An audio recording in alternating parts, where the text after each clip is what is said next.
couple of opening remarks. If you have a question, you have two options, which I may have to choose for you depending on how quiet it is in here. You can either stand at your seat and speak very loudly, or you need to come up to the microphone. Now, I don't know who's doing the taping in here. Is it necessary for them to come up to the microphone for the tape to catch them? Okay. So anybody who has a question will need to come up to the microphone. Are there any other microphones besides the one in the front? No. Okay. All questions up here at the microphone. Don't be afraid to speak into the microphone. It won't bite you. If you stand away, it won't catch your voice. Any questions will go through me. I don't have questions going back and forth in the audience. That will stop very quickly, otherwise we'll be here all night. And I would ask the Finance Committee Chair for any changes he has to the booklet at this point, and comments. All right. Good evening, everybody. We have just a couple changes to the book. The first one is on page 8. And it's under the Water Department, where it says DPW Secretary Water. All the way to the right, the amount $13,894 needs to be changed to $14,172. The bottom line's correct. It was just an error in entering it.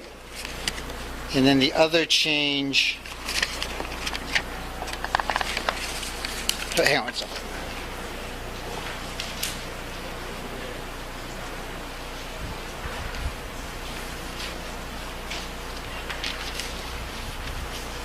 The other change is on page 21, line item 156, Quabbin Regional School District. The amount of $5,149,675 should be replaced with $5,173,966.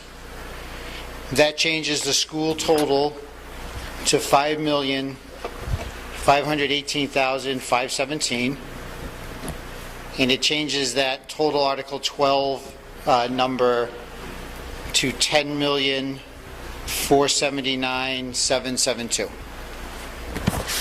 Everybody get that? So those are the changes to the book. The other thing I'd like to point out is we handed out our spreadsheet we give you every year. This is the sheet that we use as the Finance Committee to kind of track all the budgets that came in and where we're at. A couple of things we'd like to point out on here. I've been on the Finance Committee now almost 9 years, and this is probably one of the best budgets we think going forward that we've had in a long time. We accomplished a lot of goals that we set off in here. One was we've met almost every request of the department heads. We have a group that's going to get up and go over our capital plan that we've put together. We've never really had one. We actually have this great 5-year capital plan to start addressing the needs of the town that we'll talk about tonight. The other thing this budget does too is it's under our 2.5%. It's about $150,000 under our levy limit. So we've been able to do a lot of different things. We met with Dr. Marshall and Cheryl ahead of time. This is the number they're requesting. We're staying under our 2.5%. We're going to start addressing a lot of other needs in towns that because of our financial situation we haven't been able to address. Stuff at the fire department, some of the DPW, and some other projects around town. So we're feeling really good about where we're at right now. I want to thank the other members of the Finance Committee, the selectmen here, the former selectmen that worked with us throughout the year. We feel really good where we're at, and we're very proud of this budget, and we'll hope for your support tonight. Thank you.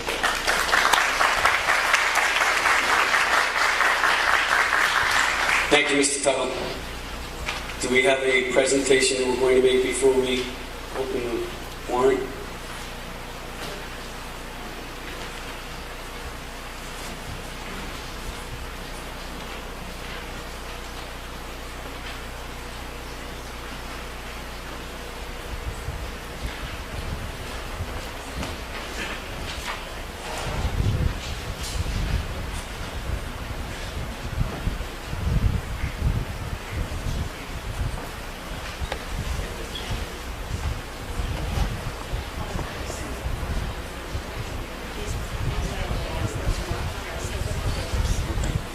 If anyone standing in the rear wants to sit down, there are seats available in the front 2 rows. There are a lot of seats down here.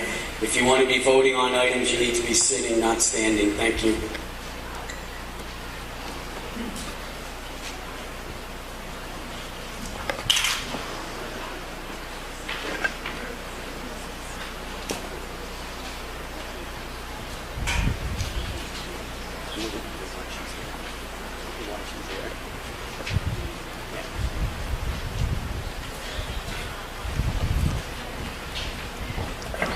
Good evening, Mr. Moderator, members of the Board of Selectmen, members of the Finance Committee, and Town Meeting. My name is Monica Lamboy. I work at the Collins Center at the University of Massachusetts, Boston, and we have been hired by the Town of Barre to assist you in preparing a 5-year capital plan. The funding for this effort has come from a grant from the Governor's Office, so no cost to the community for the effort that we put together. We've had a great pleasure working with department heads, with the Town Administrator, with the Finance Committee. Our group at UMass Boston was created by the state legislature specifically to offer technical assistance to cities and towns and school districts. We know how hard everybody is working on a daily basis just to keep the lights on, and it's very hard to take the time to step back and engage in long-term planning, to do the kinds of looking at the operation, and that's what our organization is dedicated to do. And we hope that you will be pleased with the 5-year capital plan that has been put together. First of all, just by way of reference, what is a capital plan? A capital plan is funding for those items of infrastructure that don't happen every day. Improvements to the water system, to the roads, to public buildings that are very costly and oftentimes take a long time to plan for. And if you never start to have the plan, nothing ends up getting accomplished at the end. It's one of the major financial responsibilities that any municipality has, is to upkeep its infrastructure for its public. It's a way to provide for needed maintenance, and it's a community planning effort where the community can identify those important projects that you want to see happen, whether it's parks improvements, whether it is a new community facility. Those sorts of things are captured in your capital plan. Why would you want to do a capital plan? First of all, by long-term financial planning, you're going to avoid costly mistakes or emergency types of work that are very expensive. We all know in our homes, if you don't do the maintenance that you need to do, the repair oftentimes costs much more. You're calling somebody out late at night, and you're not having the opportunity to bid and to try to get the best price. Again, as I said, you can do large-term projects, long-term projects. Also, some communities use this for buying land, so to look at what you might want to acquire in the future. What's the downside of not investing? One thing studies have shown is that where preventative maintenance doesn't happen, costs go up. For every dollar spent in preventing problems, you actually save $2 in emergency repairs. We know that students who study in buildings that are not good quality, may be cold, may be hot, may have leaky roofs, do worse than students who are in really good school facilities. IT failure. We all know how attached we are to our equipment nowadays. When the equipment in City Hall and Town Hall goes down, people are sort of frozen. They can't accomplish their deliverables for the day. So in preparing this plan, we learned a lot about Barre and its infrastructure. You have 10 town facilities, the elementary school, and a soon-to-be-built public safety building. It's like, as you said, IT failure? The IT failed, as I said, IT failure.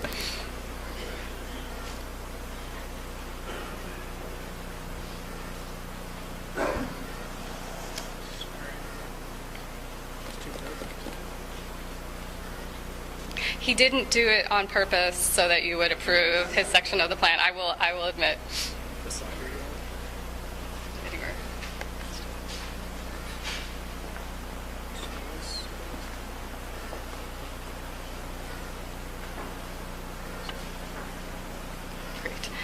Some wonderful open spaces that are equal to 70 acres of land, considerable IT hardware, many miles of roads, pipes, etc., that need to be maintained every year. So how do we go about figuring out what needed to be done? We worked with department heads, with various boards and committees that have an influence over land and infrastructure, to get requests for them for projects that are needed. We evaluated those against a set of criteria that we're using with communities elsewhere, but also specific to the town. We looked at your finances and developed a series of projects for consideration. Here on this slide, you can see the total requests that came in from the departments, and it totals over $25 million of different types of requests. Information technology, sewer, water, vehicles, etc. You'll see this in your plan. So some of the major requests were for a new fire station, reconstructing Mechanic Street, reconstruct Williamsville Street, road, upgrading the wastewater treatment plant, upgrading a well. These are things that sometimes we don't think about until they break, and they're costly. And we know across Massachusetts, communities are struggling with how to cover these costs. So this is all requests, all funds. In evaluating, we looked at various aspects of policy goals: preserving your town assets, improving the efficiency and effectiveness of government. What impact might there be on the operating budget? We know the operating budget is every year a challenge, so we want to make sure the capital doesn't affect the operating budget adversely. Then we looked at different policy areas that might be important: public safety, public health, education. In terms of funding sources, the good news is there are a lot of funding sources that are available, a lot of them that are not local, including state grants, federal grants, revenues from the water system, from the sewer system, MassWorks grants. Keep going. Okay, so into the details. So obviously the most important source for consideration here tonight is your general fund. There are two ways to fund capital projects. There's general fund debt, which is you borrow and then you pay back the interest and the principal. There's also what we call pay-as-you-go. Those are projects that are paid for in the year that they happen, so there's no interest. So we worked on a plan that would include a melding of both. Good news is the plan before you will support an investment of $1.33 million in needed facilities and infrastructure for the town. The table on this page shows the projected debt service. At the moment, you don't have any just general fund debt. All of your fund is exempt debt, meaning the voters approved it. So what we're proposing with the exempt debt is a change that you have compared to today, but it's one that has been built into all of the budget that's before you. And the good news is that the potential, depending on when the projects proposed for 2017 happened, you may not even have principal and interest payments in 2017. We took a very conservative approach in every number that's before you and assumed that everything would move forward as planned, but we know sometimes you can schedule things to the advantage. Across all years, we're recommending $600,000 in pay-as-you-go capital projects.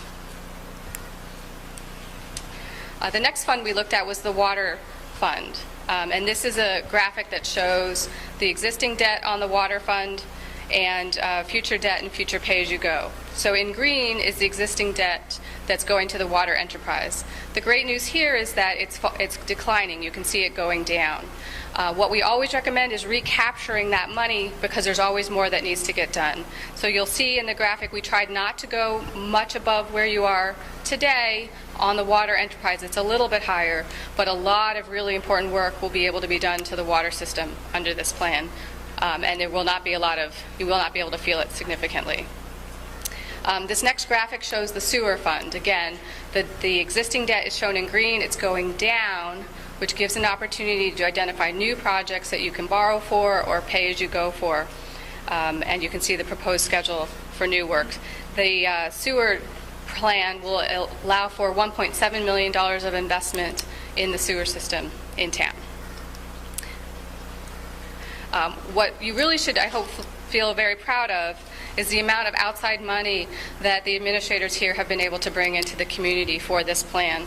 So overall, between the Chapter 90 roadway money, between some grants, MassWorks, which is economic development money, and from the Mass Emergency Management Agency, we're looking at over $5.5 million of monies that are coming in to make improvements to your infrastructure and systems. We show it in the plan. It's really a great success story, and I want to commend people for all that they've done to get those monies. Okay, now into the actual projects that are being proposed. This graphic here shows in a table the different types of projects that are proposed in the capital plan. Investments in parks and open space, there's 7 projects. They're modest, but they will be things that you'll be able to touch and to see. There will be changes. Roads and sidewalks, nearly $3.7 million for 3 projects. Sewer, $1.3 million, as I mentioned. Town buildings, $300,000. There's clearly an emphasis on energy savings, which is a great investment because between solar panels and energy efficiency, your costs end up going down in the long term. Vehicles and equipment. So IT's not on the page, so that's why it's broke again. It got mad.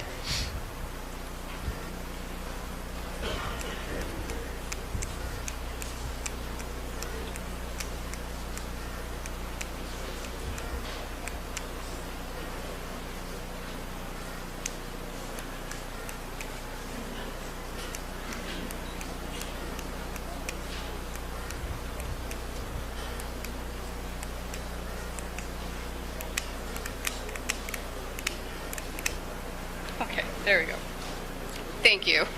So those are the overview of the projects that are being proposed. The note at the bottom, we are being so conservative and so careful that there have been 2 minor cost estimates that have gone up since we published, and we are making sure every slide annotates that, and the final published plan will have that. So we have a little bit of an increase in the police cruisers and the ambulance, and so where it's relevant, I've noted that on the slides. Here's the easier way to look at it. Where are the dollars generally going to that are proposed? A significant amount, 25% in vehicles and equipment, but these are your snow plows. These are the things that the public works use to maintain the roads, maintain the water and sewer. Roads and sidewalks, we all know how much money our roads and sidewalks need. Sewer, water, and town facilities. By department, this is what this slide shows.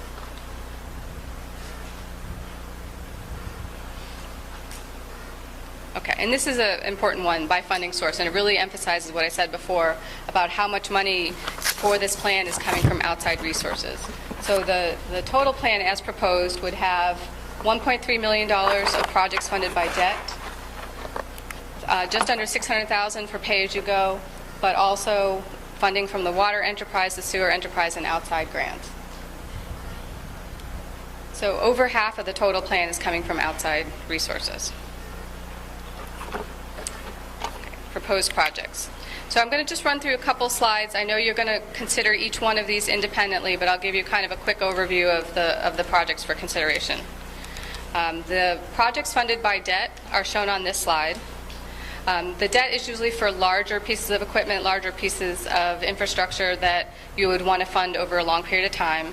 Includes an ambulance, a ladder truck, engine 1, breathing apparatus for the fire department, which is vitally important for their safety, 2 pickup trucks, 2 dump trucks, another Mack truck, and a street sweeper. And the important is the lowest one, the solar system on top of the DPW building. This is a great project because it's actually self-funded. We are projecting new revenues that are coming in from the solar panels, and they will be able to pay off the investment within 9 years. And then after that, all of the monies that are coming in from the solar panels will become revenue to the town. So they will fund themselves in a relatively short period of time, and then you probably have 10, 15 years of money of revenue coming in from the solar panels. Pay-as-you-go projects, as I mentioned, these are ones that are paid for in the year that they happen. Some more vehicles are on here, some work in town hall, some improvements to the senior center, the roof in the senior center, work on the ambulances, a ventilation system, and improvements in the fire stations that are needed. A few more. Annually, there's a proposal to buy 1 police cruiser per year. Again, that's a $40,000 number, not $35,000. Improvements to the bandstand at the Common, new bleachers for Throng Field, a boat launch in the Ware River, make Miller's Beach suitable for swimming, and improve Nornay Park.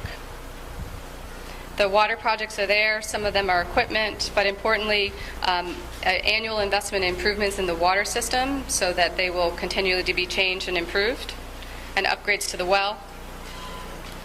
And the sewer enterprise includes, again, annual improvements to the sewer system, some work, some equipment, and then in year 5, in 2021, a wastewater treatment plant. So as this effort goes forward, and here's the grant monies that was mentioned before. So with a 5-year capital plan, you'll adopt, hopefully, a plan today. Next year, around this time, people will come back to you to talk about the next for 5 years again. So this is 2017 to 2021. Your next year's plan will be 2018 to 2022. So each year you're going to add a new year to your plan, going to continue to look out 5 years into the future and really identify what the community needs are. Altogether, all funds, we're talking about a $10.6 million investment in important aspects of your infrastructure, your equipment, your technology. So thank you. Thank you.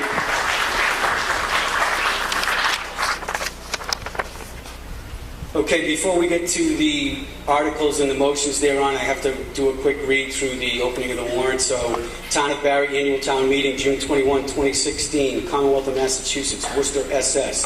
It's one of the constables in the Town of Barry in the County of Worcester. Greetings. In the name of the Commonwealth of Massachusetts, you are hereby directed to notify and warn the inhabitants of the Town of Barry qualified to vote in town elections and town affairs to meet at the Ruggles Lane School Auditorium on a Tuesday, the 21st day of June, 2016 at 6:30 p.m. Then and there to act on the following articles. Motion to waive the reading. All in favor? Opposed? Thank you. You are directed to serve this warrant by posting a attested copy thereof in the bulletin boards at the Ruggles Lane School, at the Town Hall at 50 Main Street, South Barry, and on the bulletin boards at the Town Clerk, Henry Woods Building, and the Barry Senior Center. Hereof fail not, and make due return of this warrant with your doings thereon to the Town Clerk at the time and place of said meeting as aforesaid. Given under our hands this 31st day of May 2016 AD, Leif Erickson, Charles Chase, Selectmen. Worcester SS, pursuant to the within warrant, I have notified and warned the inhabitants of the Town of Barry be posting up attested copies of the same in the bulletin boards at the Ruggles Lane School, at the Town Hall, at 50 Main Street, South Barry, and on the bulletin boards of the Town Clerk, Henry Woods Building, and the Barry Senior Center. June 2, 2016, 1 p.m., Gary Clark, Constable of Barry, returned to the Clerk of the Town of Barry at 1 p.m. on the second day of June 2016. Ellen Glidden, Town Clerk, Gary Clark, Constable of Town of Barry. All right, we'll get to the articles now. Article 1, to see if the town will vote to choose all other town officers, agents, and committees not elected by ballot or appointed or taking any action in relation thereto. Yes, sir.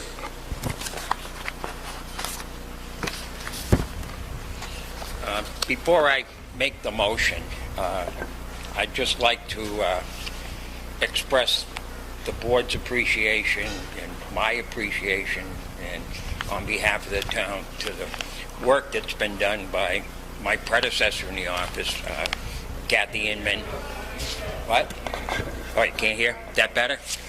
Yeah, I just want to express my appreciation to Kathy Inman and to Rich Yankowskis. This is a pretty tough job, so sometimes things don't always work out the way probably intended, but we owe them a debt of gratitude for their service.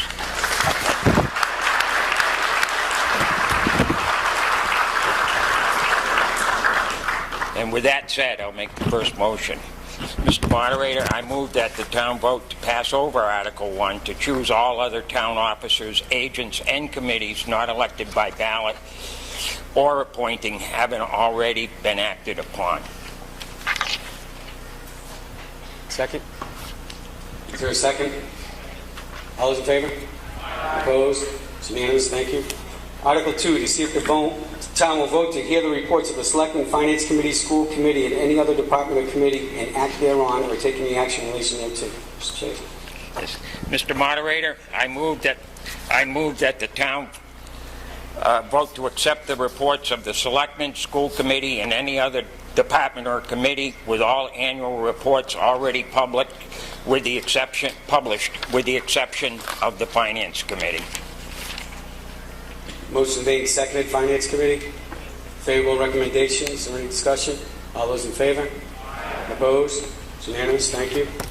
Article 3, to see if the town will vote to accept any and all state highway assistance funds authorized by the state legislature and approved by the Massachusetts Department of Transportation Highway Division under the so-called Chapter 90 assistance program to be expended for the maintenance, repair, construction of town roads in anticipation of reimbursement under the direction of the Board of Selectmen for work on roads located on the state aid primary system as approved by the Massachusetts Department of Transportation Highway Division, and further to authorize the Treasurer Collector with the approval of the Board of Selectmen to borrow money from time to time during fiscal year 2017 up to the reimbursable amount for the period from July 1, 2016 through June 30, 2017 in anticipation of reimbursement of said highway assistance in conformity with the provisions of Mass General Laws, Chapter 44, Section 6A, or take any action in relation thereto. Mr. Chairman.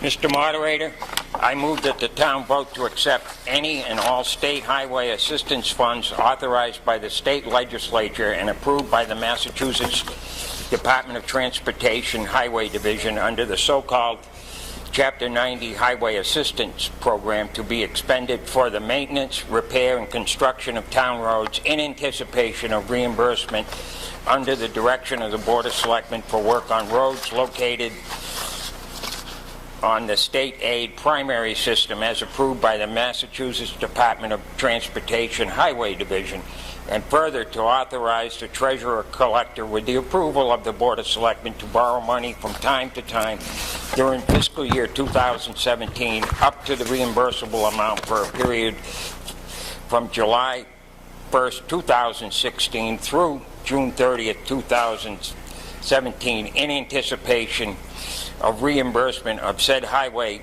assistance in conformity with the provisions of the Mass General Laws, Chapter 44, Section 6A. Motion's made and seconded. Finance Committee.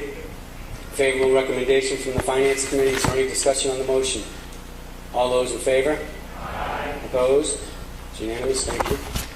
Article 4, to see if the town will vote to authorize the Treasurer Collector with the approval of the Board of Selectmen to borrow money from time to time in anticipation of revenue for the 12-month period beginning July 1, 2016, in accordance with the provisions of Mass General Laws, Chapter 44, Section 4, and to issue a note or notes as may be given for a period of less than 1 year in accordance with the Mass General Laws, Chapter 44, Section 17, and to authorize the Treasurer Collector to enter into a compensating balance agreement or agreements for the fiscal year 2017 pursuant to Mass General Laws, Chapter 44, Section 53F, or take any action in relation thereto.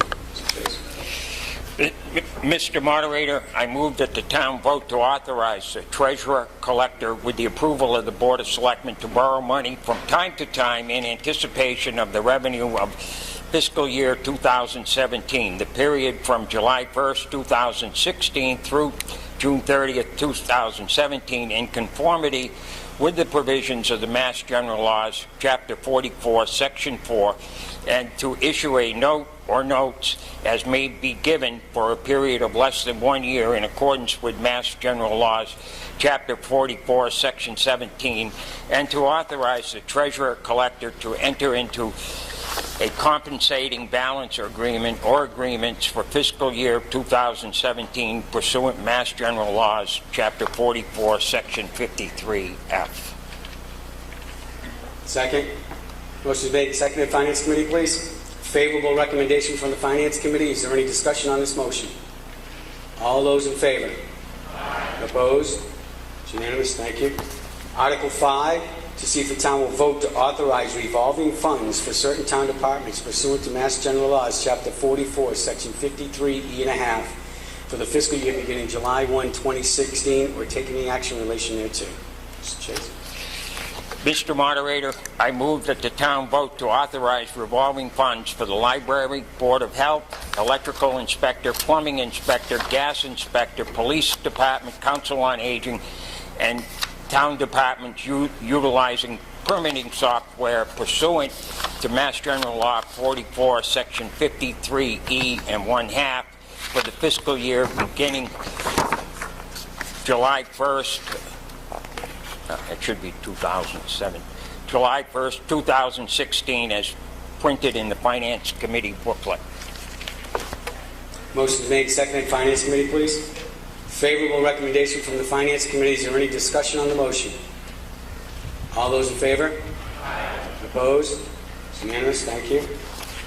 Article 6, to see if the town will vote to allow the Board of Assessors to appoint one of its members to a paid part-time position under their supervision as allowed by MGL Chapter 268A, Section 21A. We're taking the action in relation thereto. Mr. Chase. Mr. Moderator, I move that the town vote to authorize the Board of Assessors to appoint one of its members to a paid part-time position under their supervision as allowed by Mass General Law, Chapter 268A, Section 21A. Motion's made and seconded. Finance Committee. Favorable recommendation from the Finance Committee. Is there any discussion on the motion? All those in favor? Aye. Opposed? Unanimous. Thank you. Article 7, to see if the town will vote to raise and appropriate, borrow, or transfer from available funds a sum of money to pay for costs associated with the assessor's triennial recertification of properties, special appraisal expenses, cyclical reinspection, and annual interim value adjustments, or taking any action in relation thereto. Mr. Chase. Mr. Moderator, I move that the town vote to amend the appropriations for the fiscal year 2016 operating budget and sources of funds for certain accounts. What? Oh. Where is it? You're right. You're right.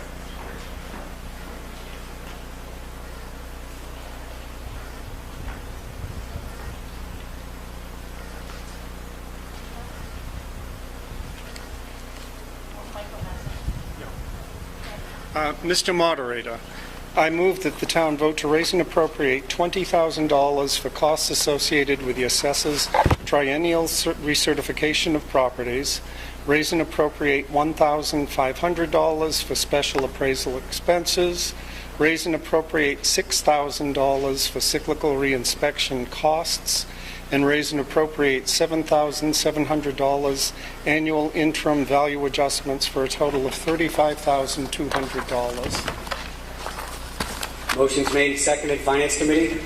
Favorable recommendation from the Finance Committee. Is there any discussion on the motion? All those in favor? Aye. Opposed? It's unanimous. Thank you. Article 8, to see if the town will vote to amend the appropriations and source of funds for certain accounts for the fiscal year 2016 adopted at the 2015 annual town meeting or take any action in relation thereto.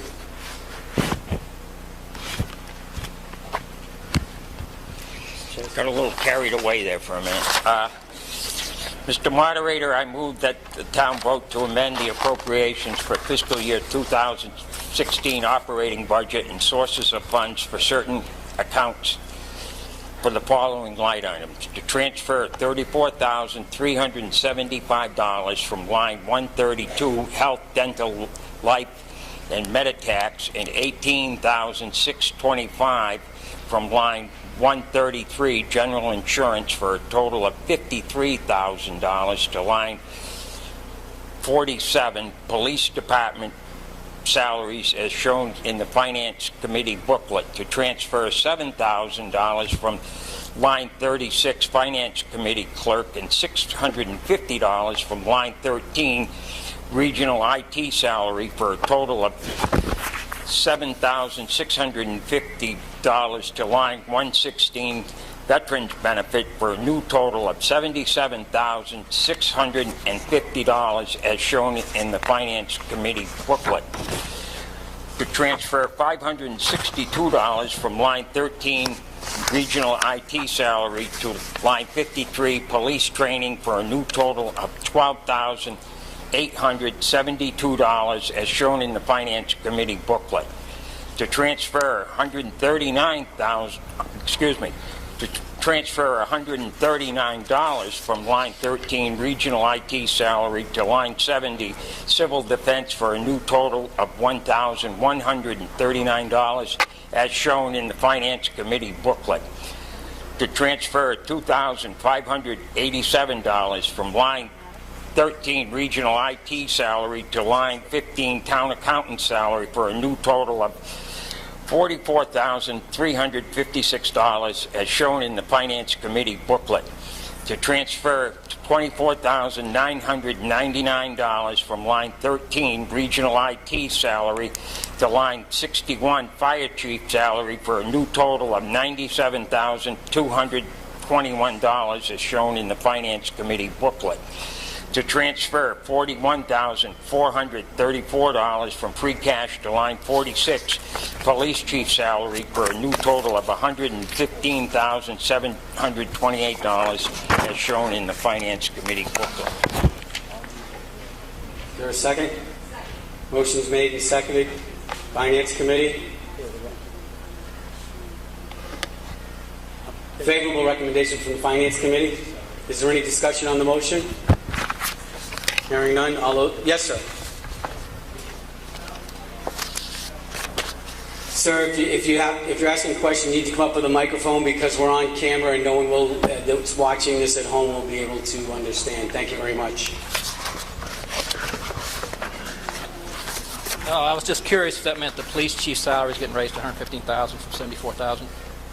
Is that what that means? Speak clearly. Does it mean the police chief's salary is getting raised from $74,000 to $115,000? Is that what that means?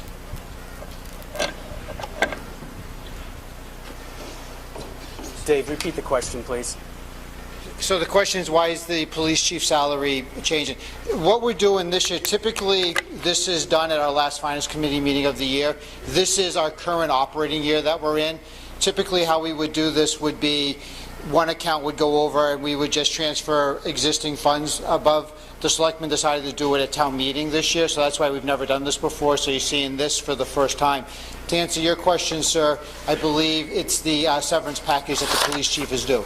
So his contract ends at the end of June, so we have to pay that in this fiscal year, so we were transferring the funds around to do that. So thank you. Any other questions? Any other questions? All those in favor? Aye. Opposed? It's unanimous. Thank you.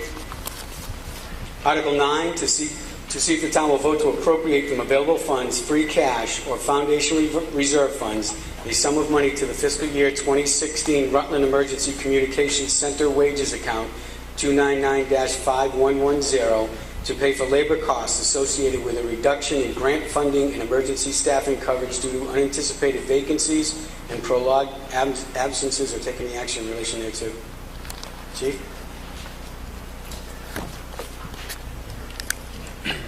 Mr. Moderator, I move the town vote to transfer $26,706.41 from free cash to pay for the FY 2016 Regional Dispatch Assessment due to pay for labor costs associated with a reduction in grant funding and emergency staffing coverage due to unanticipated vacancies and prolonged absences. Motion's made and seconded. Finance Committee. Favorable recommendation from the Finance Committee. Is there any discussion on the motion? All those in favor? Aye. Opposed? It's unanimous. Thank you. Article 10, to see if the town will vote to raise and appropriate, borrow, or transfer from available funds a sum of money for the fiscal year 2016 snow removal overtime part-time account, or take any action in relation thereto. Mr. Clement. Mr. Moderator, I move that the town vote to transfer $3,438.07 from the free cash to the FY 2016 snow removal overtime account. Motion's made and seconded. Finance Committee, please. Favorable recommendation from the Finance Committee. Is there any discussion on the motion? All those in favor? Aye. Opposed? It's unanimous. Thank you. Article 11, to see if the town will vote to raise and appropriate, borrow, or transfer from available funds a sum of money to the fiscal year 2016 snow removal expense account, or take any action in relation thereto. Mr. Moderator, I move that the town vote to transfer $26,187.18 from free cash to the FY 2016 snow removal expense account. Motion's made and seconded. Finance Committee. Favorable recommendation from the Finance Committee. Is there any discussion on the motion? All those in favor? Aye. Opposed? It's unanimous. Thank you.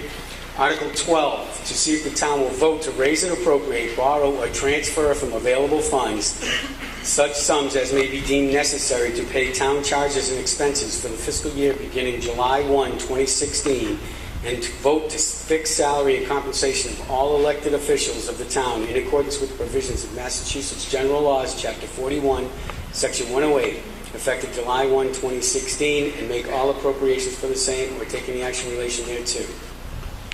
Mr. Clement.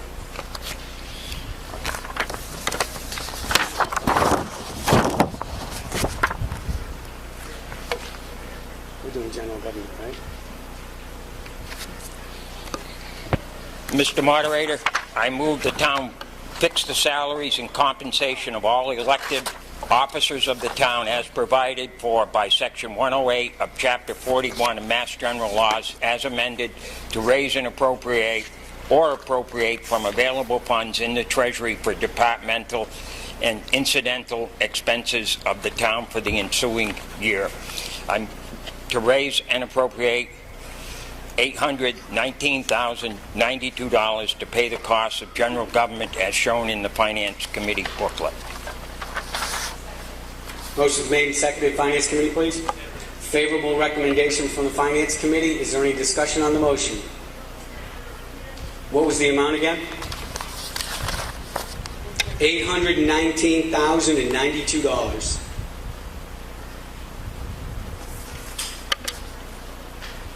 I'm sorry. Yes, we're now looking at, we jumped over to page 16 in the Finance Committee booklet. Starts with general government, and that's where we're at right now.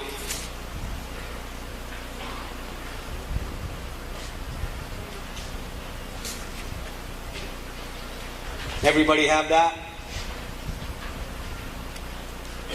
Okay.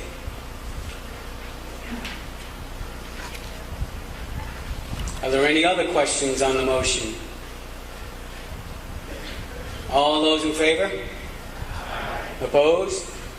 It's unanimous. Thank you.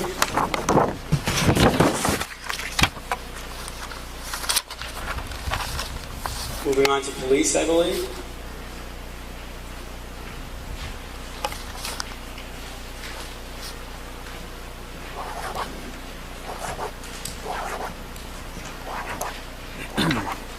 Mr. Moderator, I move the town vote to raise and appropriate $656,239 to pay the cost of police as shown in the Finance Committee booklet.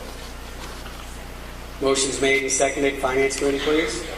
Favorable recommendation from the Finance Committee. Is there any discussion on the motion? We're now on page 17 of the booklet, I believe. Any questions? All those in favor? I'm sorry, in the back.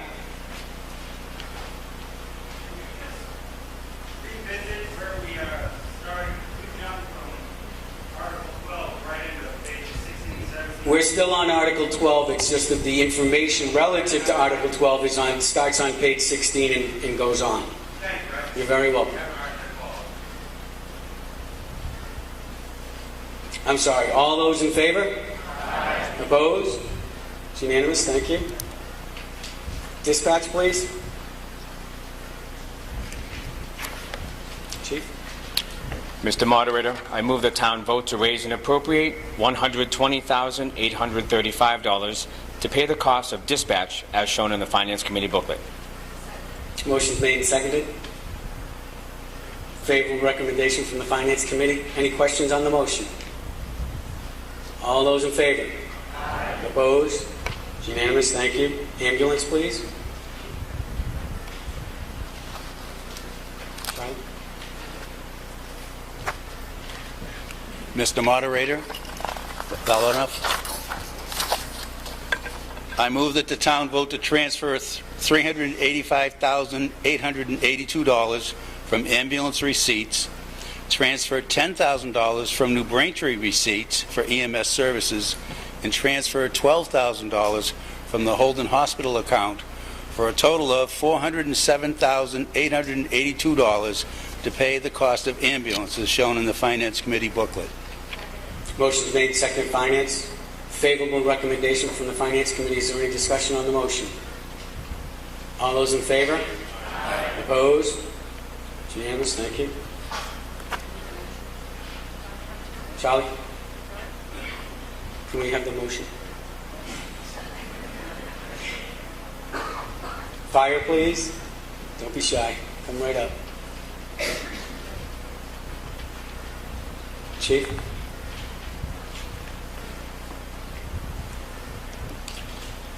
Mr. Moderator, I move the town vote to raise and appropriate $197,385 to pay the cost of fire as shown in the Finance Committee booklet. Motion is made and seconded. Finance. Favorable recommendation. Any discussion on the motion? All those in favor? Opposed? It's unanimous. Thank you. Animal control? Mr. Chase? Mr. Moderator, I move that the town vote to raise and appropriate $11,587 to pay the cost of animal control as shown in the Finance Committee booklet. Motion is made and seconded. Finance, favorable recommendation. Is there any discussion on the motion? All those in favor? Opposed? Unanimous. Thank you. Civil Defense, please. Chief? Mr. Moderator, I move the town vote to raise and appropriate $1,000 to pay the cost of civil defense as shown in the Finance Committee booklet. Motion's made and seconded. Finance. Favorable recommendation from the Finance Committee. Is there any discussion on the motion? All those in favor? Opposed? It's unanimous. Thank you. Building Department, please. You guys could say aye a little louder. Wake everybody up, please.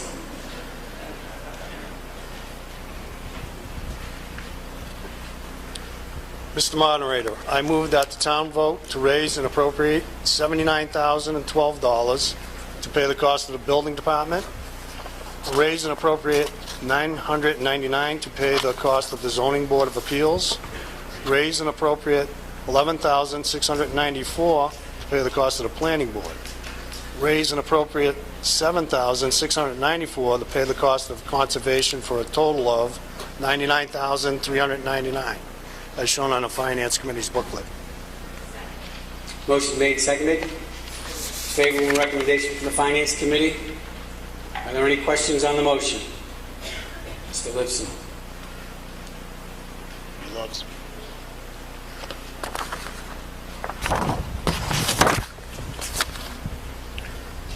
I've been sitting in the planning board meeting. Sam, please get close to that microphone. I've been sitting in the planning board meetings, and I was under the impression that the planning consultant was going to be covered by a grant or a gift or a partial payment from an outside agency, and here it says that we're paying for it.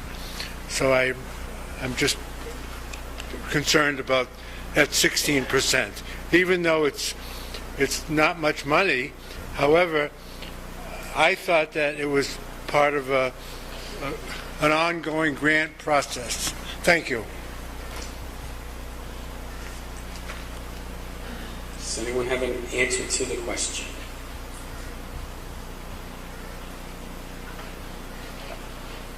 Mr. Wells?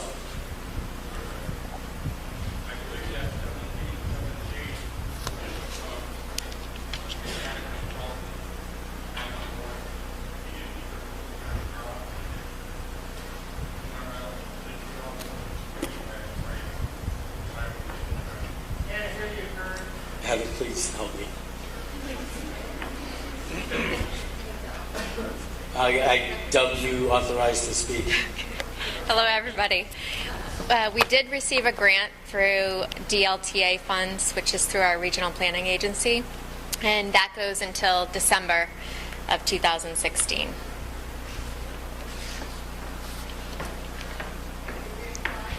Thank you. The question is, did we reapply? It's not a matter of reapplying. It's if those funds are available at a later date, then we may be eligible to extend that. But at this time, that's unknown. Thank you. Are there any other questions on the motion? All those in favor? Aye. Opposed? Unanimous? Thank you.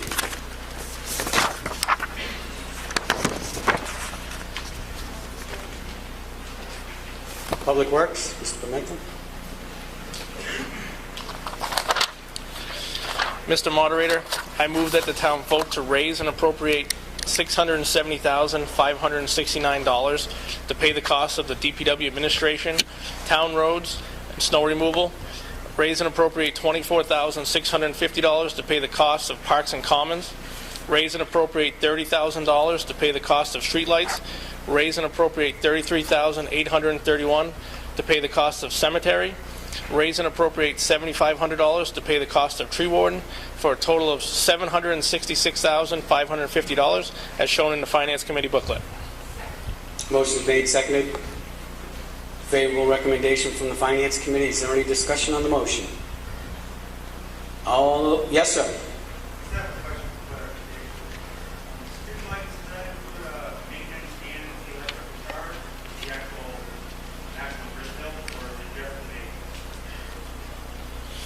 I believe that's just a grid bill.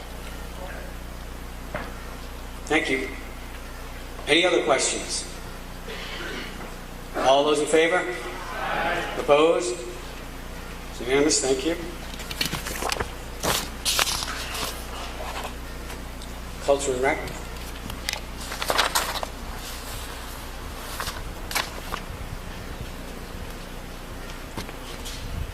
Who wants to make a motion?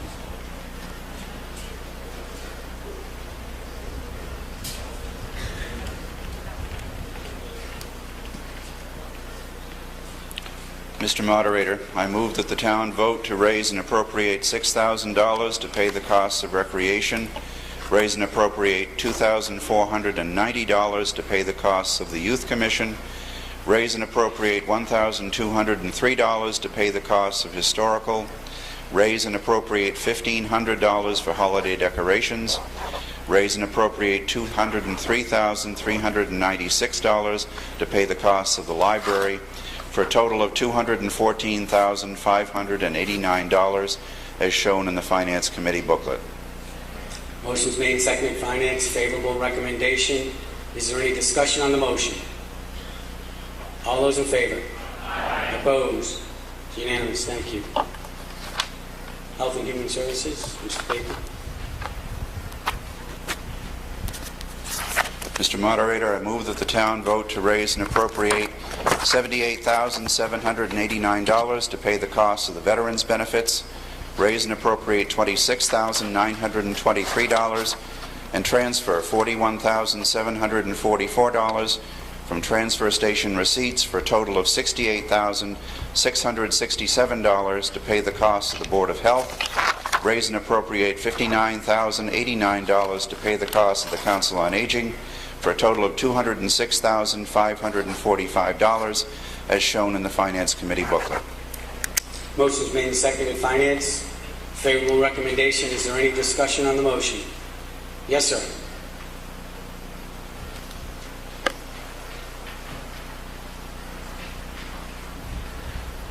I'd just like to get an explanation why the Board of Health agent salary was reduced. Is the time this person is going to provide this service reduced as well, or did we renegotiate? Thank you.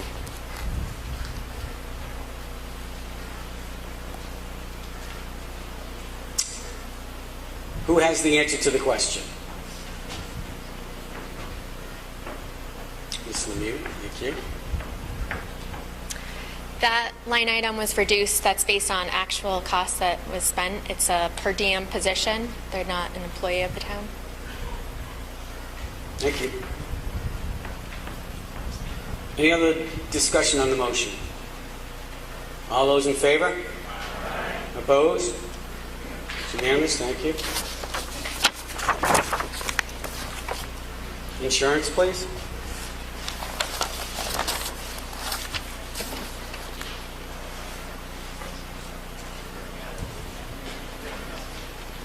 Mr. Chase. Mr. Moderator, I move that the town vote to raise and appropriate $768,814 to pay the cost of the insurance and benefits as shown in the Finance Committee booklet. Motion's made and seconded. Finance. Favorable recommendation from Finance. Is there any discussion on this motion? All those in favor? Opposed? It's unanimous. Thank you. Debt service, please.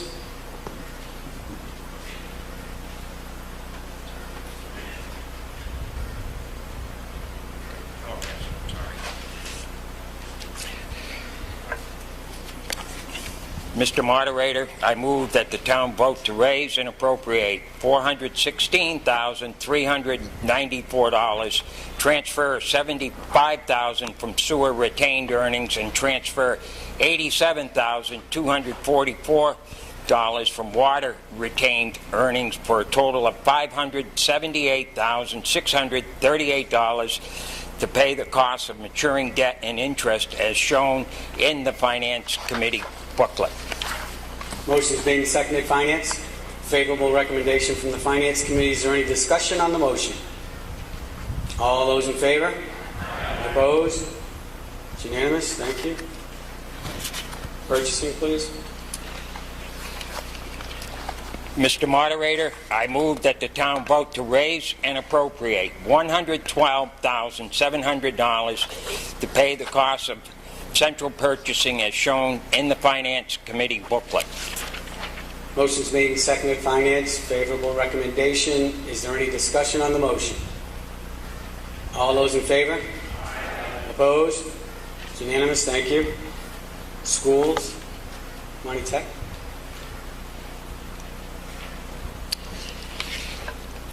Mr. Moderator, I move that the town vote to raise and appropriate $257,393 to pay the costs of Montechusett Technical School as shown in the Finance Committee booklet.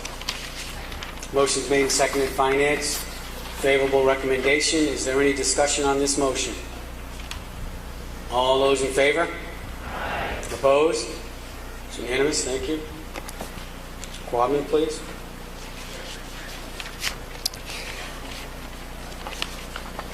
Mr. Moderator, I move that the town vote to raise and appropriate $5,173,966 to pay the costs of Quabbin Regional School District as shown in the Finance Committee booklet. Motion's made and seconded. Finance. Favorable recommendation from Finance. Is there any discussion on the motion? Yes, sir.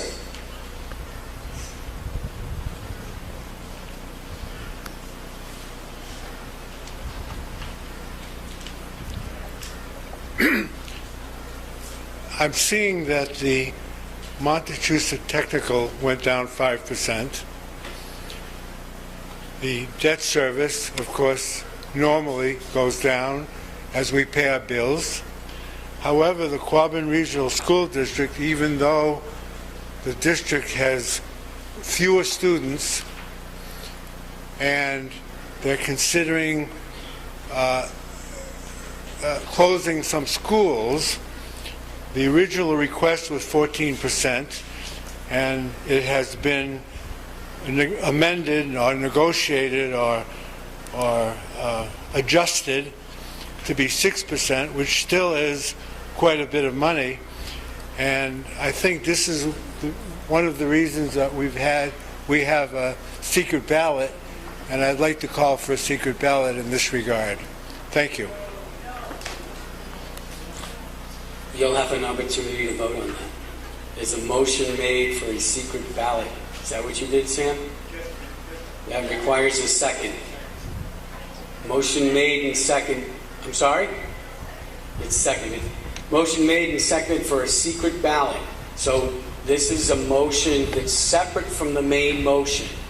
And we're going to vote on this motion. If you vote in favor of this motion, we will have a secret ballot on the main motion. Okay? Does everybody understand that? Yes, sir.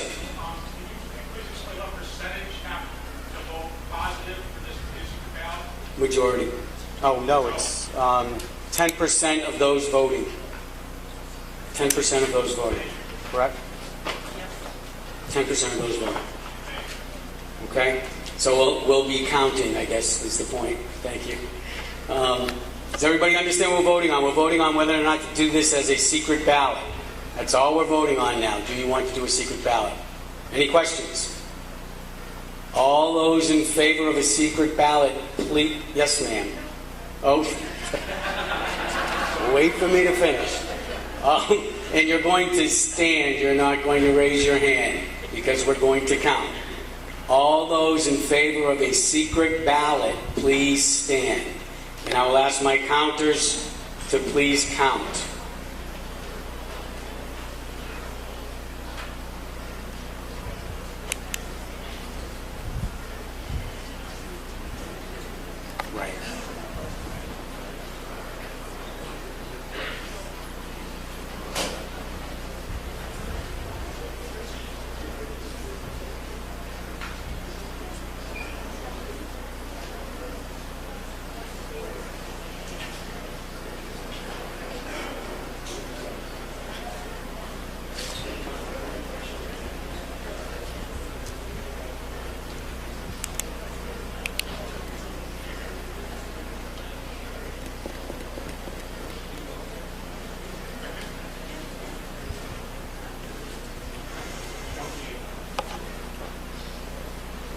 Thank you. You may be seated. And all those opposed to taking a secret ballot, please stand.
Thank you. You can be seated.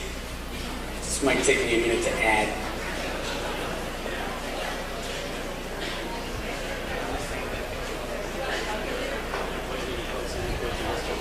No. What, you calculate it?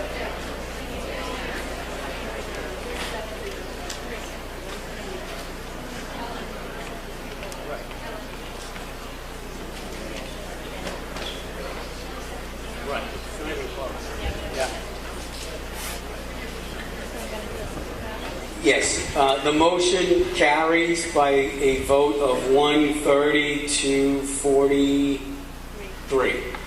Frank, point of order? Is this based on the number of people in the assembly? No, it's based on the number of people voting, and frankly, it doesn't matter because it's only 10. The threshold is very low. It's 10% of those voting. So it's not even close. It will be a secret ballot. It's not even a close vote. So, is there any other discussion on the main motion? Does everybody understand what the main motion is? Can someone please read the motion again? I read. I move that the town vote to raise and appropriate $5,173,966 to pay the cost of the Quabbin Regional School District as shown in the Finance Committee booklet. That's the motion. That's what you will be voting on when you do your secret ballot. We can still discuss that motion if you wish, or we can move to doing the secret ballot. Any other discussion on the motion? Okay. Yes.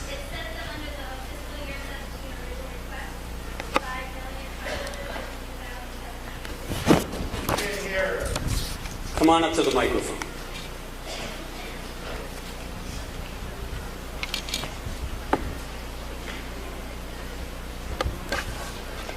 It says here that the fiscal year 17 original request was for $5,552,758. The amount in the budget that is being requested is not that amount. I was wondering if Dr. Marshall could please talk to the effect of what services the students in the town of Barry will lose if that original amount is not met.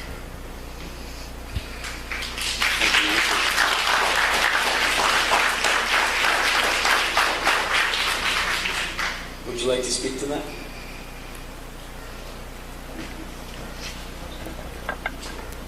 The situation that the school district finds itself in with the 14% increase in assessment, which absolutely and admittedly is a very... Real close, Maureen. I guess I almost have to ingest it. The original assessment to the member towns is predicated on a budget request from the school district that includes all present services that are offered to our children. And in addition to that, what has really been the budget breaker for us this year is a huge increase in special education costs in the area of out-of-district placements and contracted services for things like OT, PT, physical therapy, and so forth that we must provide for various students on site. That increase is approximately $1.5 million. It is an increase that we cannot not address. These students are coming to our school district from various areas. They move into our school district with particular levels of special needs. Many of those are out-of-district placements. In other words, there will be students who might be, for example, in a long-term pediatric care facility. Those students are paid for by the school district, not only the Quabbin Regional School District, but school districts in any other city or town. That situation exists for numbers of our students, and some of those obviously costs are budget breakers for us. I would like to tell you that we could in some way offer in-house services to some of those students and make that a cheaper part of our budget, but we cannot. Student individual educational plans for special education students are developed not by the superintendent and not by any individual who works for us. It's by pediatricians, by psychologists, by people who are sometimes behavior specialists, our special education team, and so forth. Meet with parents, and most of the time with attorneys, with advocates for students, and the decision is made by the team as to the level of support services a student needs. I cannot overrule those, nor can the school committee. So once that decision has been made by the, what we call the IEP team, that is the level of services that student will be provided. If there is a kind of a back and forth in the team cannot come to decision, the parents will then go to hearing and mediation at the state level. So our budget is really the primary increase in our budget this year, which is very large, and certainly I don't try to tell you that it isn't large, that it's a very heavy lift for the community. Obviously, we have been through our other 4 towns. There has been about a 6% increase in the town of Hubbardston, and other towns have not supported the level of increase that we need in order to fund the special education increases. So if we cannot get to a situation where the towns can, under their levy or through override, support the level of services that our special education program demand at this time, we need to reduce the budget enough to back into an assessment that the towns can manage. By doing that, I can't cut the special education programming that is required and mandated by law. The school committee can, and we'll be working on this on Thursday evening. We can readjust the amount of money we will spend in other portions of the budget. In doing so, we will impact service delivery patterns across the district. We will impact buses. We will be running buses much longer routes. They will be very lengthy, and I know that that will be a problem for some parents who say, my child is on the bus, they need to go, in one section of Barry to the other, and it's taking them over an hour. That will happen. We will also be reducing force at the high school. We will be reducing an individual teacher in each of the major departments. We'll be reducing pretty much every line item in the budget in order to offset the special education increases that the towns cannot financially handle. We understand that this is a difficult budget year for the towns and for us. It is absolutely unprecedented that we have this influx of students. It is what it is. I can't fix this.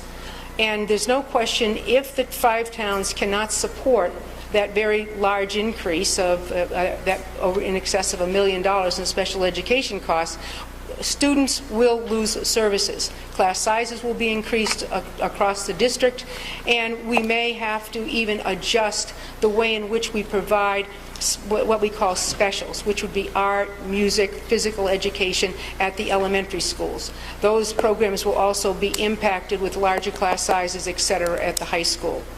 that we would hope, and we could sit here and say, perhaps next year some of those students who are in our district will move to another district.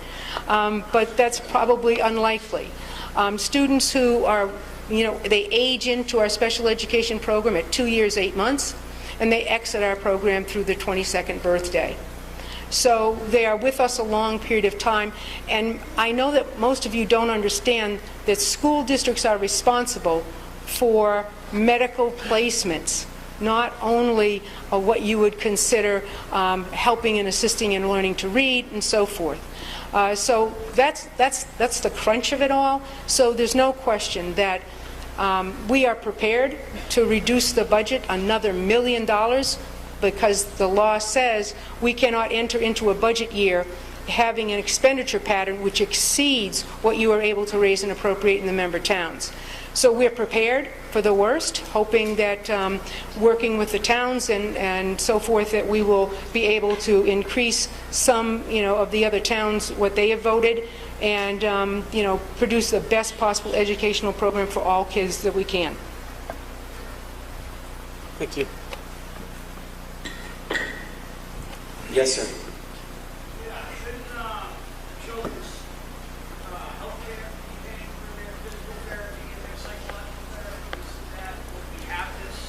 The question is, do the children's health care costs pay for their expenses in school? They do not. Sir, you can't go, excuse me, Superintendent. We're not going to go back and forth. And if it's a question, she obviously doesn't have the answer to that question. And I'm sure that if that's the case, they're getting the money that's available. So if you want to make a statement, make sure everybody knows it's a statement, so we're not trying to answer questions that we can't do that to. Please don't go back and forth. If you have an answer, Superintendent, you're welcome to do so. Otherwise, I'll move on.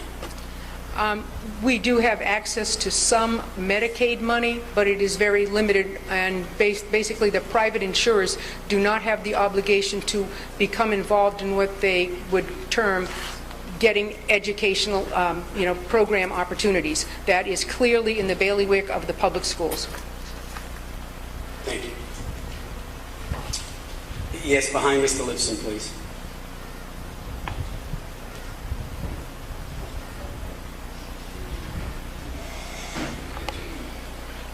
Good evening. Full disclosure, my name is Charles Miller. I'm a member of the school committee. The sum and substance of the issue is that the federal government and the state are paying less. And consequently, you as the local taxpayer are called upon to pay more. And it depends on what sort of school system you really want. Quabbin has a history of being a net recipient school district for school choice. We earn a significant amount of money, sometimes as much as $2 million a year, that help offset your assessments and the other member towns. A quality school system will support your real estate values. And I know that's important to everyone here.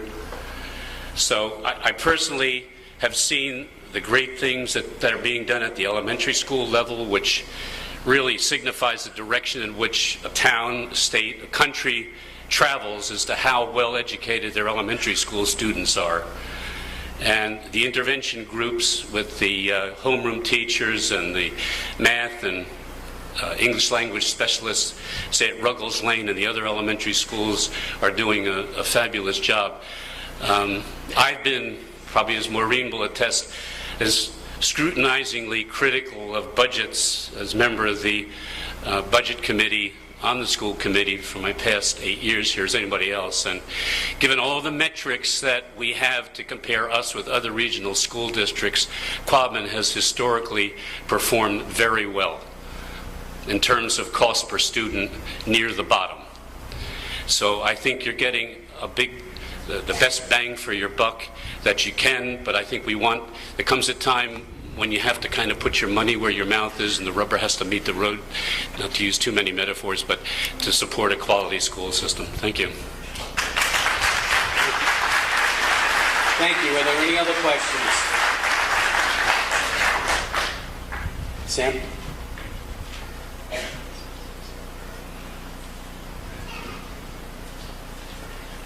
I'd like Dr. Marshall to respond to the difficulty that is occurring to our town in regards to Stetson School. Now it's called something else. And the story, I don't know if it's true or if it's a story, that they are considering building more dormitories and continuing bringing more students into the school.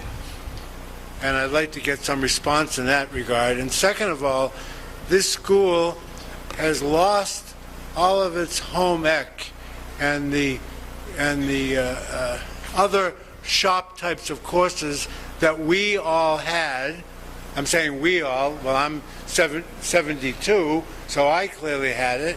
I learned plumbing and carpentry and boat building and all these things that the school system now farms out to Monty Tech or farms out to other schools. I understand that if we, the Quabbin Regional School District, brought those types of courses back in and have them be accredited, then we will be earning more monies per student rather than farming them out and giving these opportunities to other schools, Monty Tech, etc. Believe me, I'm far from against education, but sometimes in education we make bad decisions and we give away things during the years that we think are going to benefit us, yet especially since we have these manual labor projects that go to other schools, they seem to be doing well and their budget went down 5%. So I'd like to get some sort of response on those issues. Thank you, Dr. Marshall. First, let's talk about the vocational educational opportunities that Mr. Lipson, stated that he had availed to him when he was in high school. 50 years ago, the Commonwealth of Massachusetts made a decision. It said we are no longer going to have comprehensive high schools, which would be the high school that Mr. Lipson talked about. Quabbin was a comprehensive high school. It offered academic programs, it offered shop in the area of metals, it offered wood shop, it offered sort of an auto thing. We didn't have really any labs. We learned to, students maybe changed oil and those kinds of things, but you all have been out on that plant and you know that we didn't have very extensive laboratories, etc. So 50 years ago, the Commonwealth of Massachusetts said we are going to build elaborate vocational schools and we are going to have academic regions. That will be you, Quabbin. And we are going to have vocational schools. That will be you, Monty Tech. And Quabbin, your students will have the opportunity to attend Monty Tech, and some of our students attend Pathfinder because of where they are located in our district. That decision was made. The state said we will no longer fund the shop classes that Mr. Lipson speaks of and that I wish we could have some of. But if you were to go to Monty Tech, any of you, and look at the elaborate and very sophisticated laboratory opportunities just in the auto area, in the dental hygienist situation, and they have numerous things that are just wonderful for our kids. We cannot compete with them. They are federally funded through the Perkins Grant, and we are not eligible for that. In addition to that, we are not eligible to just have this, wood shop because it will not count for certain credits because of the way in which Ed Reform restructured the academic regions. So while I would, wish in my heart that we could build a wing that be as sophisticated as Monty Tech for all of our kids, we cannot. We do have and received a $100,000 grant to have a biotechnology program. We do have a biotechnology program at Quabbin, which is a little different focus and so forth. We do have a robotics program at Quabbin as well. So that being said, the Seven Hills Foundation, or the Stetson School as we have come to know it for many years, has what we call a group home. Group homes are in many school districts. The Devereaux School has one in Rutland, so Wachusett has a group home in it as well. These are students who are wards of the state who end up at one of the group homes because they are unable to live in their home anymore. Sometimes it's because the home situation is so horrible. Sometimes it's because those students have had some difficulties with the law and need to be away from their particular home environment. Some students who are in the group home do attend school at Quabbin, but they are very few who really have the eligible credentials to do so. Others are special education students who have behavioral difficulties, which are too extreme for us to manage at the high school. They are tuitioned out to other school settings called collaboratives usually, that have a different way in which to manage students, and those costs of those tuitions, okay, are paid for by the city or town from where the children actually come from. So they're from Boston and Haverhill and Everett and Chelsea, and those are back billed. If they come to our school, as I explained, then they do so freely. The towns do not get one dime for those students, and we do fight about that and argue about that with the Department of Ed. But those are just regular day placements that we are able to manage in-house. Please understand that those are students with needs. But what takes a lot of our time and attention and legal costs is we have to run all of those team meetings that I talked about, the psychologists, the behavioral specialists, the guidance counselors, and so forth. And until they can be placed, we have to provide tutoring for students who might be in transition. They get moved there some Sunday night because things didn't go well in their home, wherever that is. And these are students who are broken and battered. They are not students who created the mess they're in. They're just in a really tough part of their lives. They've made some terrible mistakes, and our job is to do the best we can to hopefully steer them and put them back on the right track. But they do consume our legal budget. They consume a lot of our administrative time and expense, certainly from our special education department. But you're right when you say it has changed. We never had that kind of kind of cost center need before until the last couple of years. They have, at this point, started out with 24 beds. We are now, I believe, up to 30 beds, and I think 28 of them are filled at the foundation school that we are responsible to manage. Thank you. Is there any other discussion on the motion? Yes, sir. Please stand and come to the microphone. Please stand and come to the microphone.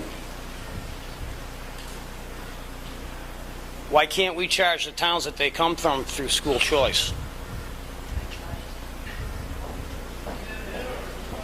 He asked. The question was, why can't we charge the towns that they come from for school choice? At least the school choice amount. I did try to do that through our SIF, which is our student information system. I tried. They got kicked back, indicating that they were not choice students and that they were wards of the state. And the only time I can back bill is when those students are placed out of my school district to another placement. For example, the CAPS Collaborative or the FLAC Collaborative or some of the other places where we do have students. And some of those students get on a van and go into, if you can believe it, they live in Boston, they come out here for a residential placement and then back and forth to Newton every day. We do not have to pay for the transportation. That is back billed to this town where, or the city that they come from. Thank you. Thank you. Is there any other discussion on this motion? Yes, ma'am.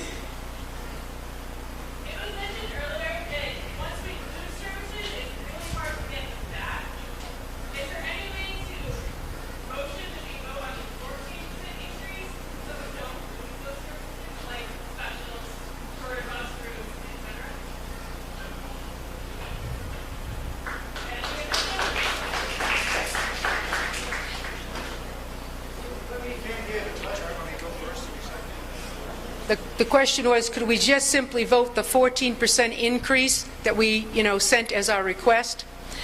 I would love to say to you, vote the 14%, but the other 4 towns have already made a very large statement relative to their ability to manage that under their levy. I would love it if I win the lottery, either one of them. We won't have this discussion. I'll take care of it, but that's probably not a real chance. There's no question, as we lose programs, or if we have larger class sizes, it's hard to get them back.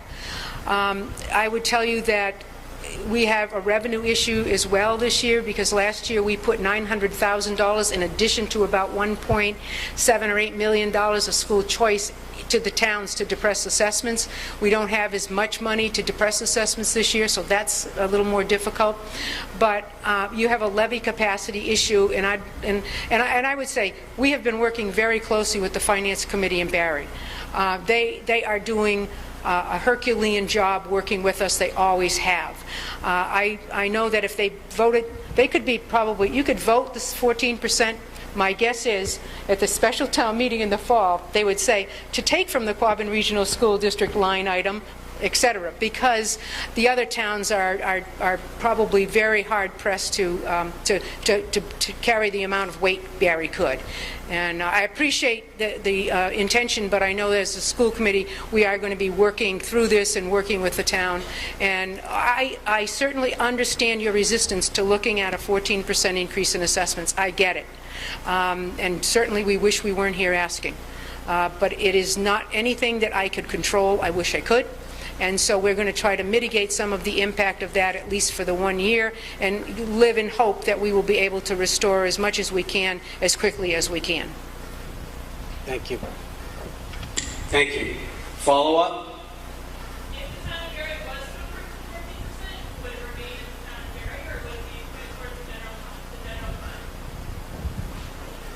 The question was, if we approve 14%, what happens to the money if it's not used for the school?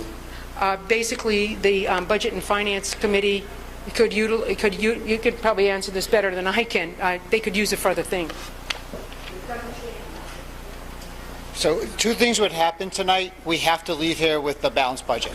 So by voting the 14%, we would then have to go back and reduce that money from the rest of our budget. So we have to go into July 1st with a balanced budget. So we can't say we have police officers, highway, all these things we're trying to do. We would then have to make those cuts tonight before we left. So, and then as the doctor said, this is actually a 6.5% increase. I apologize, I didn't say that in the book. We're the highest town. So the odds of the other towns coming up to us it's probably not going to happen. So you could do it tonight. We'd have to lay people off, have a balanced budget for July 1st, and then in October, November, come back and restore those funds. So. Thank you, Mr. Tuttle. Yes, sir. Can people behind you can't hear? I've made a couple of concessions. I'm done. If there's a question, please come up to the microphone. That way we don't have to repeat and there's no misinterpretation of what your question is. Hello. Just to be clear, the financial situation that the school system is facing is high needs, out-of-district students are coming into our school system, costing us $1 million, did you say? Okay, so more than $1 million. And you're saying there's absolutely nothing we can do about it as a town? And also, too, to make a point, just a quick Google search to see the value that we're getting for the millions of dollars we're spending in the school system. Ruggles Lane is 3 out of 10. The middle school is 4 out of 10. And the high school is... Closer to the microphone, sir. Okay. From bottom up, we get a rating of 3 out of 10 for Ruggles Lane, 4 out of 10 for the middle school, and 6 out of 10 for the high school. For the amount of money that we spend for the school system, it doesn't seem like you're getting very good value for the money that we're spending. So just to try to maybe elaborate on how you can improve the overall value and try to bring these ratings up, seeing that everybody talks about retail prices and whatnot, and that's why we're investing in the school. This doesn't seem like a good investment. The only thing bottom up is his source. I would just say I think it might be better to look at the accountability audits that are done by the Department of Education relative to the quality of schools. But that's only me. As far as why do we keep allowing these students to come into our school district, please understand there are some among us who have children within our own families who need extraordinary help in order to access an education because they have multiple handicaps. There are students within each and every town who are born, less able than others. and they need our help and attention. We cannot just walk away because they're difficult or expensive. And I urge you, do not do the Sophie's Choice. These are our children. They are the children of these communities. They're the children of our Commonwealth, and they're the least among us. They're the least among us. And I'll tell you, you got the wrong superintendent if you want me to build the wall. Are there any other questions on the motion? Yes, sir. Please stand.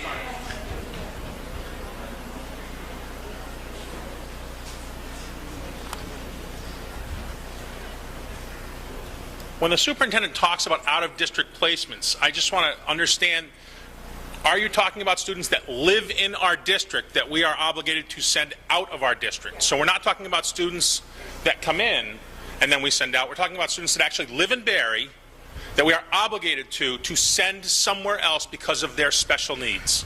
Okay, I just wanted to clarify that. Thank you. Thank you. Yes, ma'am. I have a question on the Please, vote. please. I have a question on the when vote. you come up to the microphone, get right up. It won't bite you. I have a question on the vote. We're voting on the 6%. And if we vote no, what's the alternative? It can't be 6% or nothing. There has to be something of an increase. It can't be 6% or nothing. So what would be the alternative? It's got to be something. Thank you, Mr. Fung. I guess the best shot would be if you voted no down the 6.5% increase, we would have to come up with a number we'd agree on tonight. I guess is what would happen. And we're hoping this is affordable for us as a community. Again, as I said earlier, we're very proud of this budget. We work very well with the school district. This is the number they requested. And overall, Heather and I were trying to do the math earlier. We won't know till the assessors do their magic in the fall, but we're thinking this budget is less than an 80% increase, 80-cent increase in our tax rate. Less than 80 cents if we do this, if we do what we're asking tonight overall. So it's affordable for the town, it's under our levy limit, and the burden on us going forward is not a big increase for us. So we're asking you to pass the 6.5%. Thank you. Any other questions? Yes, sir, front row. Yes, I have more of a comment than a question. I have a daughter that comes to the school, and she does have a physical problem, and, well, she has a couple problems, and the town of Barry does not pay for it. My medical insurance pays for it, and what my medical insurance doesn't pay for, it comes out of my pocket. Thank you. Thank you. Yes.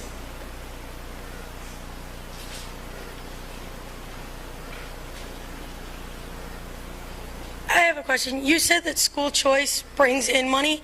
How much do we actually spend per school choice student that's coming in on all these buses from all these different towns? And how much are we actually making on that student? Is it 14 grand to school a child and we're only getting 5 grand from these towns? Or is it they pay for their entire education? And how big of a class is my kid going to be in? Because we have buses coming. We have 2 buses out of where? And you're talking about larger class sizes. Maybe we shouldn't take 2 buses out of where? You know what I mean? So my question is, how much are we spending on school choice for kids coming in the district? And how much of those districts actually pay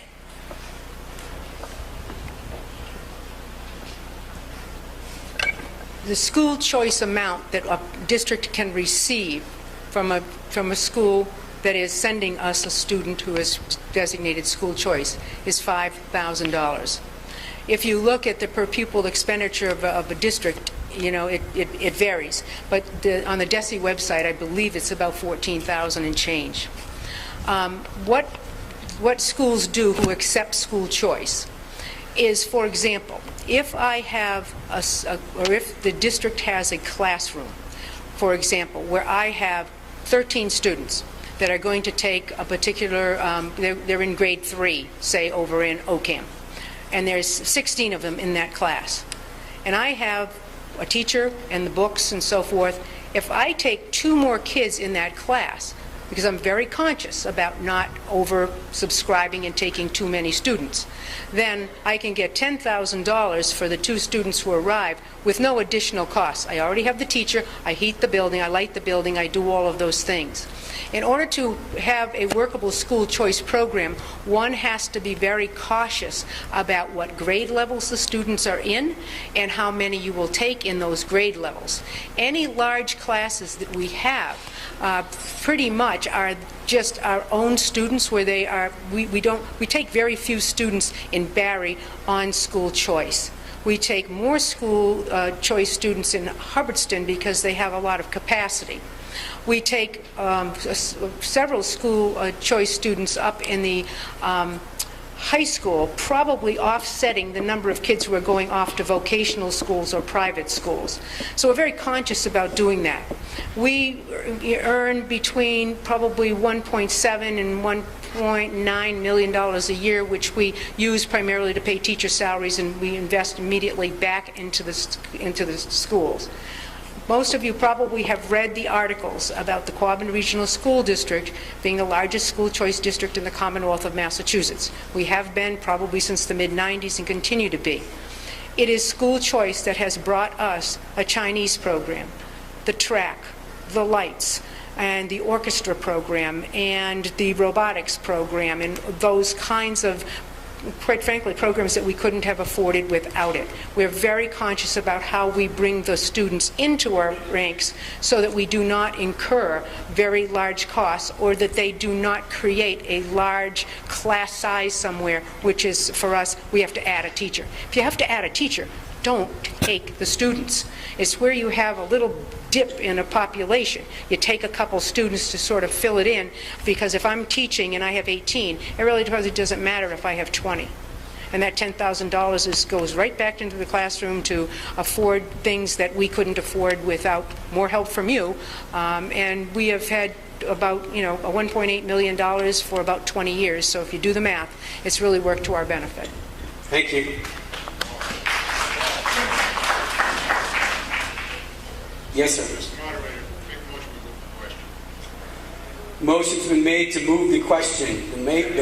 The motion is made and seconded. What that means is that there's no more discussion on the motion if the motion passes. Does everybody understand that? It's non-discussable, non-debatable, and I won't need to do that if we all agree that we just don't want to. We want to not discuss this anymore. Do we want to discuss this more, and we'll do the motion? Are there any other questions on this motion? Okay. So we're going to act on the motion to move the question. Yes, sir. Point of order? Pardon me? No.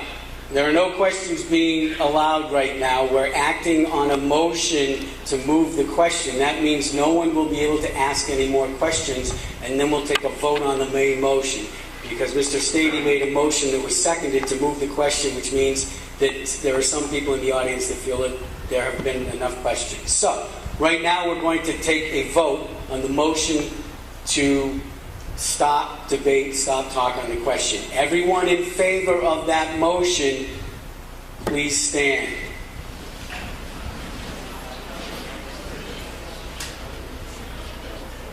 No, I'm going to take a look first, so don't count yet, fellas. Thank you. Please be seated. Everyone opposed to that motion, please stand. Could you please count the no votes?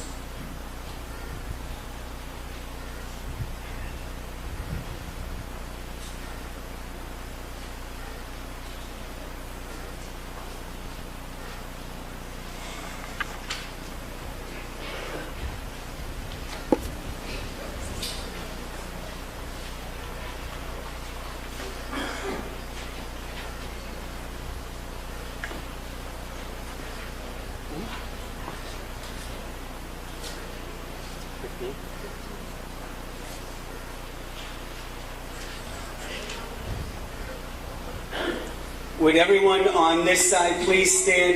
Remain standing. John, please count. You're all set on the right, on my side, over my right-hand side over here.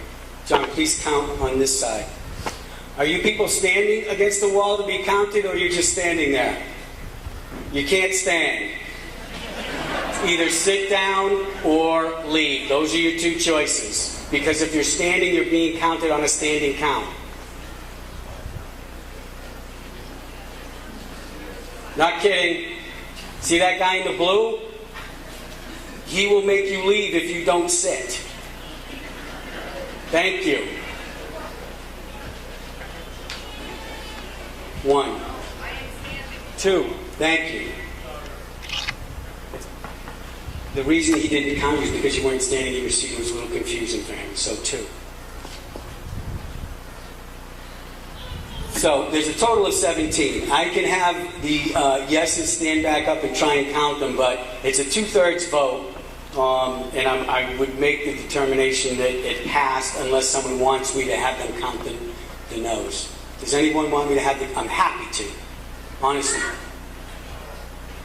Does anyone want me to count the noes? Anyone in the yeses want me to count the noes? Yes? All right. Motion has passed, okay? It carries. So we're now going to vote on the main motion on the school budget. Does everybody understand that? And we're doing it by secret ballot. Okay? The town clerk, excuse me, this is going to take a little bit, so would you please listen to the town clerk while she explains the procedure for the secret ballot? Thank you very much.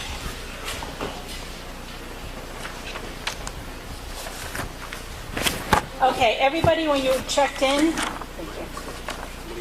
okay, up close. When everyone was checked in, your left hand was stamped as a okay, that you were a voter. That was stamped for the reason of secret ballot voting, so that we know that anybody that has a stamp on their left hand that was checked in is okay to vote. So if anybody does not have an okay on their left hand, they need to go back and get a stamp to make sure that they are a registered voter. Okay? Everyone received the instructions for a secret ballot vote. You have 2 ballots. The ballot we're going to be using first is the yellow ballot. This yellow yes/no slip. That's going to be your ticket to vote. We're going to have Judy and Janice come down front. We're going to do it probably by rows. We'll call you up momentarily. And what we're going to do is we have these boxes down front, so when you come up, you're going to bring your yellow slip. You're going to tear off on your way to the ballot box, either the yes or no, however you want to vote. You're going to put the vote in one of the boxes. We're going to have 2 lines. You're going to put your vote in the box, and you're going to discard the other half that you don't want in the box provided by the election workers. We're going to ask that we're going to have Judy take the ballot box over to anybody that can't. Is there anybody in the audience that needs the ballot box brought to them because they can't come up? I see 1 hand, 2 hands, 3 hands. Okay, so those people that can't come forward, we're going to have Judy walk the ballot box down. We're going to take care of those people first. We're going to stamp your right hand to show that you voted. The reason for that is if we have additional ballots, we want to make sure that nobody votes twice. So if I could just ask those people that need the box brought to them, raise your hand high so that she can see you.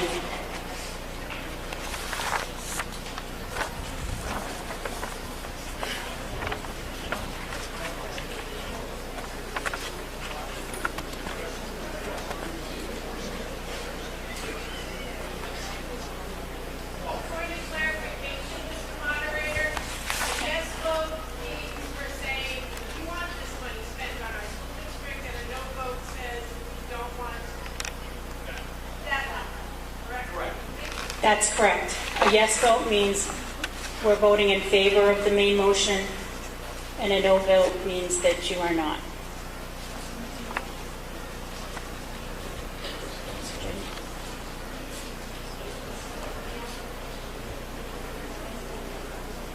Is there anybody else? We got everybody that can't walk forward? Okay. Judy, I'm going to have you now go to the finance table. Finance committee members, anyone wishing there to vote, she's going to allow you to vote.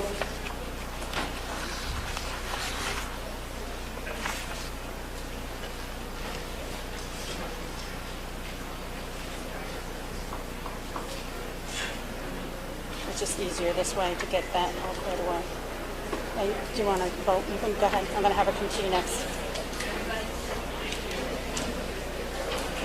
If you could take care of the assistant town clerk, Paul, do you want to vote?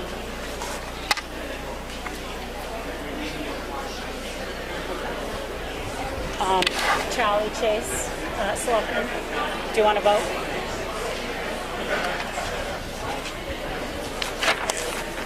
Okay, and then I'm going to have, why don't we say the first 5 rows on each side form 2 lines.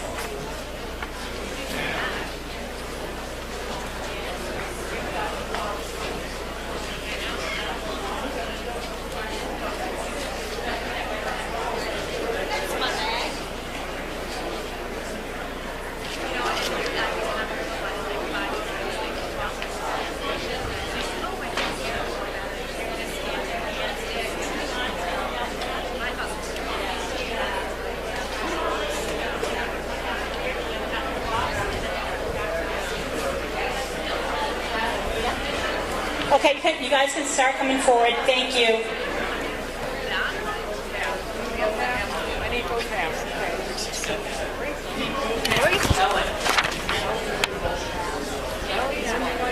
Yeah. You're going to tear you're only putting any of the yes or the no. You're going to tear your slip in half and put this half that you want in the box. The other half you're going to crumple up and it's going to go in the cardboard box, which is the trash.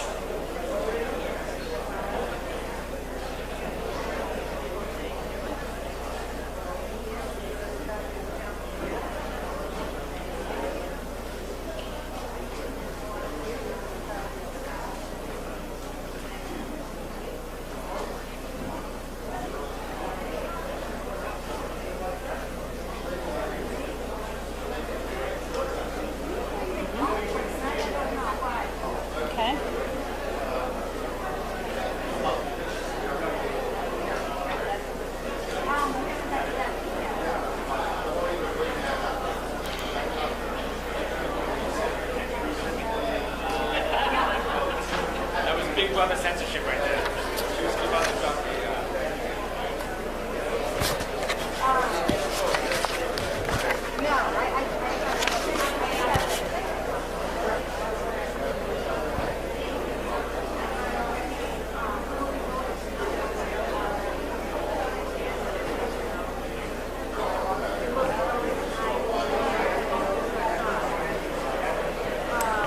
Mary Ann, can you go over for Mary Ann? Come over and, first of all, have your plate. And then, so I want somebody at each door at all times.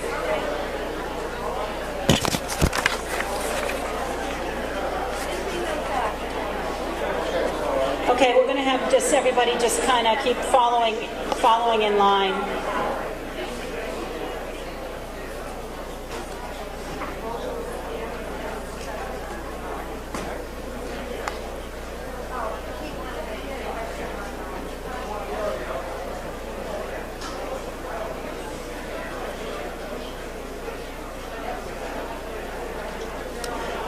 You know,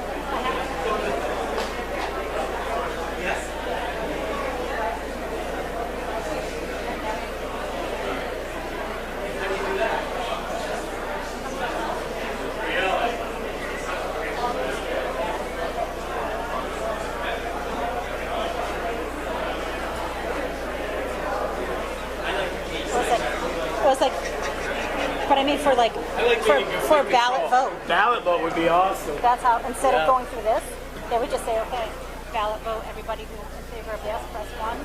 No? We would have been done by That now. would And it be too automatically, nice. it tallies, instant tally. That's what they do at representative town meetings. So now you have to count. Yes, when this is done, first thing we're gonna do is get rid of the trash Yes. out of sight. Who counts? Just you three, you two? Those two. Okay. Janice will count her box, she'll count her box, they count all the yeses, all the nos. And then we add them on the tally sheet. They do it themselves? They open it up, they say yes. They're and gonna check do it yes. right here. No, but you know what I'm saying? They came, like if you had somebody else here, they could say yes, they could check, you know what I mean? So they're not saying yes. No, first thing they do is sort all the yeses into one pile and all the nos into a pile, and then they just count how many yeses and how many nos. Because it's actually faster. Is it? Think about it. I just, I can we have a lot of understand if people the there. finance committee voted against it, or if you couldn't see, okay, it was 15, but now it's 6. There's always people who say no. That's good. What do we got? 200? I bet you it's 140 to 60. How's that? What do you say? 140 to 160? Yeah? What do you say? Come on. It's going to pass. We're going to have more We're going to have more yeses. People are going to pass So you think it'll be more like? I think it's going to be more like 200 to 100. 80? You think what? 120 to 80. Okay. Definitely. All right. I think that the yeses are going to have it by. Yeah, but you think there's that many no's? I don't think. No.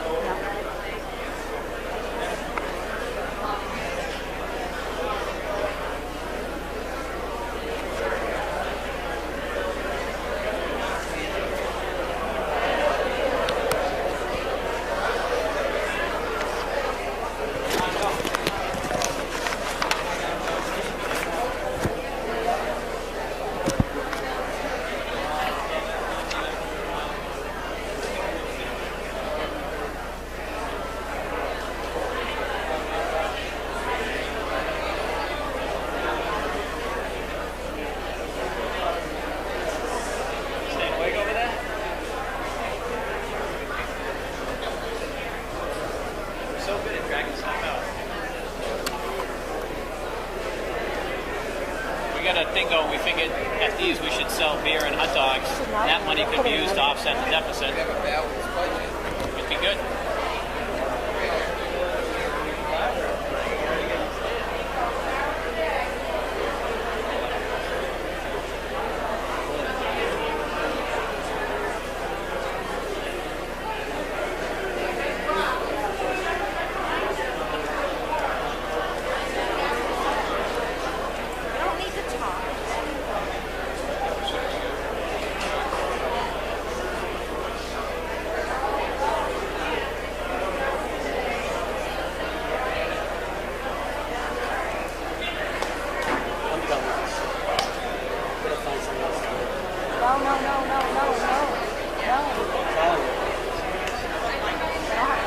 People start telling me about Robert's Rules of Order. Online, buy them in bulk, Really? eBay. They're cheap. Who just said that?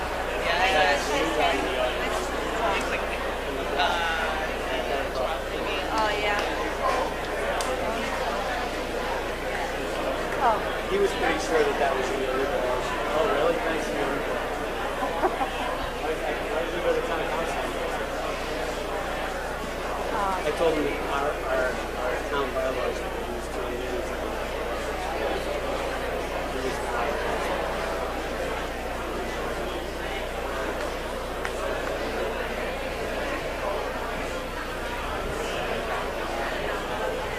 Rules are always different. Well, and he was like, you mean town meeting thing is different than Robert's Rules? I said, yeah. And I said, by the way, probably the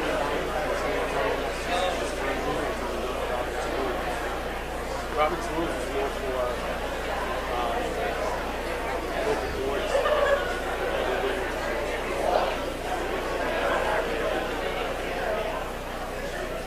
So I was just a little bit on the short side. There are a lot of people here. Good thanks. I don't even know when you have checked in. It's going to stay on that account. We're getting towards the end though, because I know these guys are in the back row. Yeah, they were getting in the back.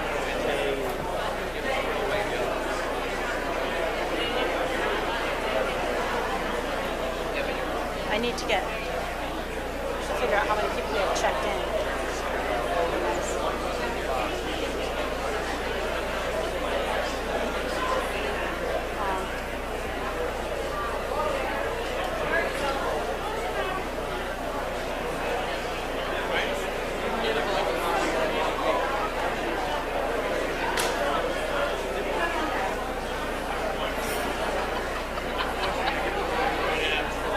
I think you might have to.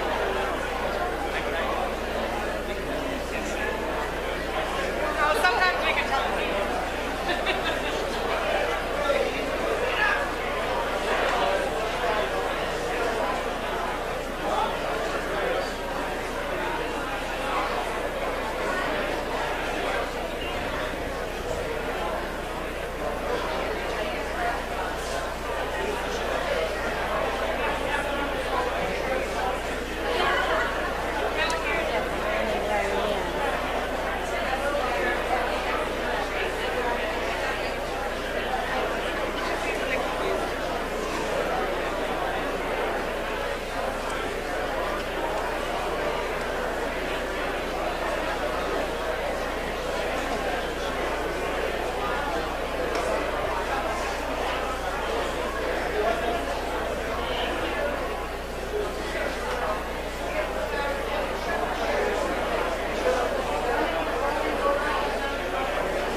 Ba-ba-ba-boo.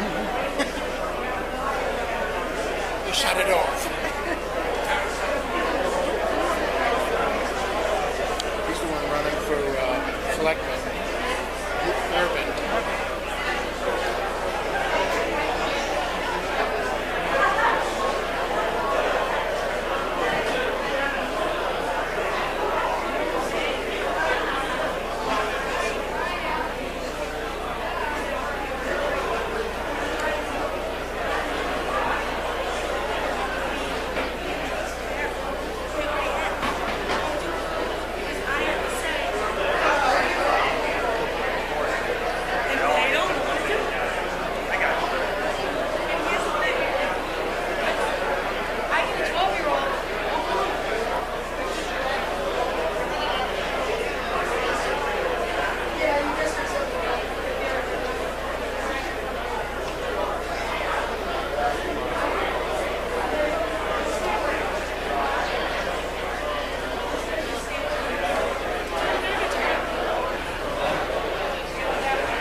I'll tell you.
Excuse me, we're getting ready to announce the vote, so if everybody could please take their seats, I'd like to keep this meeting moving. Thank you.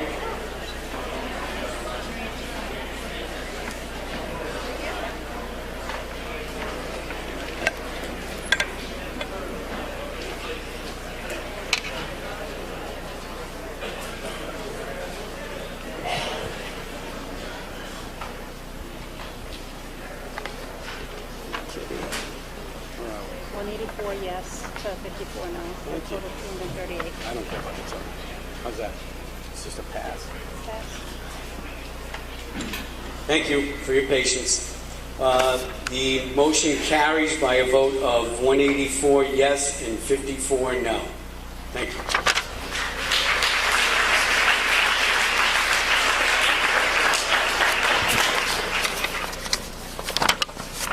All right, now we're moving back to Article 13. So you have to flip back in your booklet and go back towards 13, please.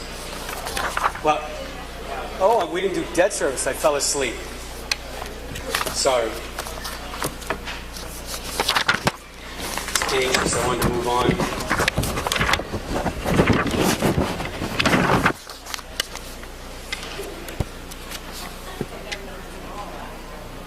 Is someone going to do debt service? Thank you, Charlie.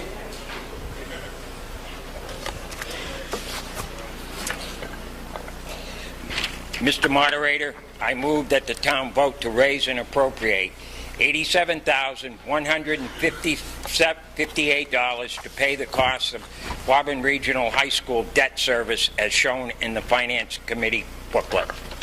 Motion made, seconded, Finance Committee. Favorable recommendation. Is there any discussion on the motion? All those in favor? Aye. Opposed? It's unanimous. Thank you. All right, now we'll flip back to 13.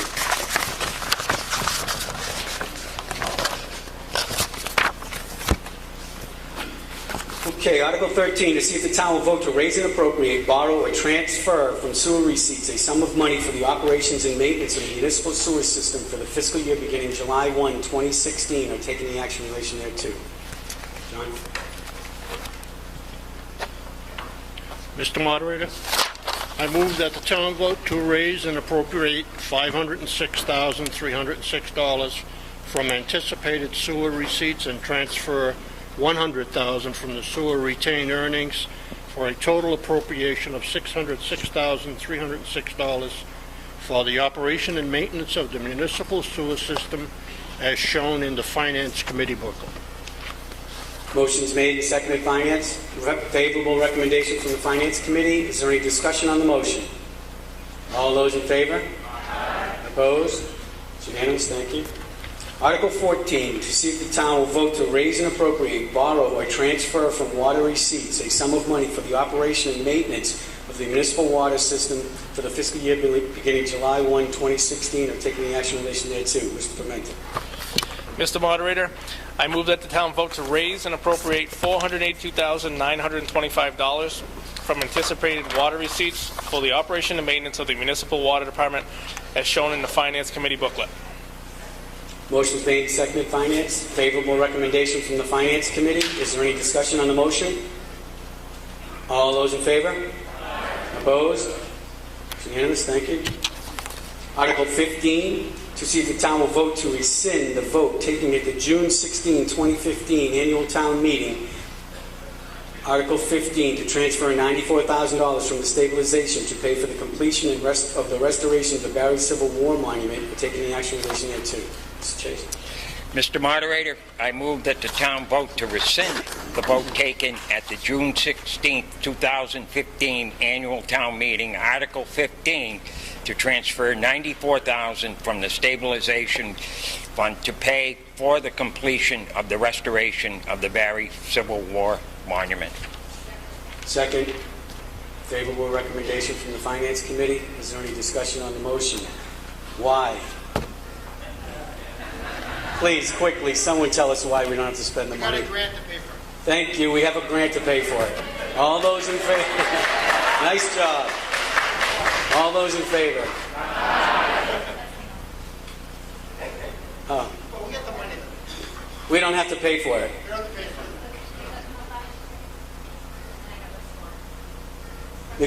From the state. The state paid for it, which is us, but not so directly. In any event, all those in favor? Opposed? It's unanimous. Thank you. Unanimous. 2/3. Thank you. Article 16. To see if the town will vote to raise and appropriate or transfer from available funds a sum of money for the purpose of paying for the GASB-45 audit or take any action in relation thereto. Mr. Chase. Mr. Moderator, I move that the town vote to transfer $5,000 from free cash to pay for the GASB-45 audit. Motion made, seconded. Finance Committee, favorable recommendation. Any discussion on the motion? Yes, ma'am. What do those initials mean? Pardon?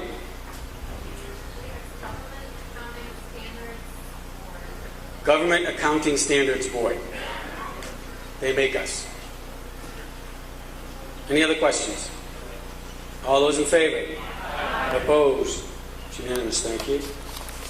Article 17, to see if the town will vote to raise and appropriate, borrow, or transfer from available funds a sum of money for the purpose of paying for energy efficiency project at a town building or take any action in relation thereto.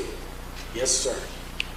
Mr. Moderator, I move that the town vote to transfer $25,000 from free cash to pay for the energy efficiency project to install roof vapor barrier at the senior center. Motion's made and seconded. Finance, favorable recommendation. Is there any discussion on the motion? All those in favor? Opposed? It's unanimous. Thank you. Article 18, to see if the town will vote to raise and appropriate, borrow, or transfer from available funds a sum of money for the purpose of paying for improvements to the parking lot at Nornay Park or taking any action in relation thereto. Mr. Pimento. Mr. Moderator, I move that the town vote to transfer $14,500 from free cash to pay for the improvements to the parking lot at Nornay Park. Motion made, seconded. Finance Committee makes favorable recommendation on this motion. Is there any discussion? All those in favor? Opposed? It's unanimous. Thank you. Article 19, to see if the town will vote to raise and appropriate, borrow, or transfer from available funds sum of funds for the purchase of a commercial grade lawnmower or take any action in relation thereto. Mr. Richard. Mr. Moderator, I move that the town vote to transfer $8,000 from free cash to purchase a commercial grade lawnmower for the cemetery. Motion's made, seconded. Finance Committee recommends favorably on this motion. Is there any discussion?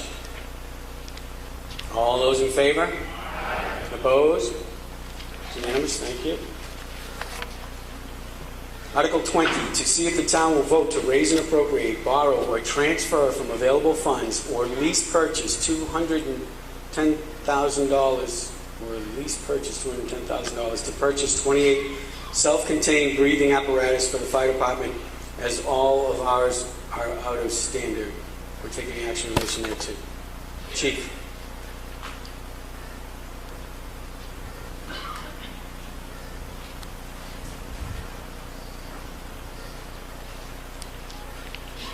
Mr. Moderator, I move that the town vote to appropriate $210,000 to pay the cost of purchasing 28 self-contained breathing apparatus for the fire department, including the payment of all costs incidental and related thereto, and that to meet this appropriation, the treasurer, with the approval of the selectmen, is authorized to borrow said amount under the pursuant to Mass General Law, Chapter 44, Section 7, Paragraph 9, or pursuant to other enabling authority, and to issue bonds or notes for the town therefore. Motion's made and seconded. Finance Committee recommends favorably on this motion. Is there any discussion on the motion? All those in favor? Opposed? Unanimous. Thank you. Article 21, to see if the town will vote to raise and appropriate, borrow, or transfer from available funds or at least purchase a sum of money to replace Engine 1, which was taken out of service due to a bad engine, or take any action in relation thereto. Chief? Mr. Moderator, I move that the town vote to appropriate $100,000 to pay costs of purchasing a replacement fire engine for the fire department, including the payment of all costs incidental and related thereto, and that to meet this appropriation, the treasurer, with the approval of selectmen, is authorized to borrow said amount under and pursuant to Mass General Law, Chapter 44, Section 7, Paragraph 9, or pursuant to any other enabling authority, and to issue bonds or notes of the town therefore. Motion is made and seconded. Finance Committee recommends favorably on this motion. Is there any discussion on the motion? All those in favor? Opposed? Unanimous? Thank you. Article 22, to see if the town will vote to raise and appropriate, borrow, or transfer from available funds a sum of money for the purchase of a new SUV cruiser to replace an aging Ford Crown Victoria cruiser, or take any action in relation thereto. Chief. Yeah. Mr. Moderator, I move the town vote to transfer $40,000 from free cash to purchase a new SUV police cruiser.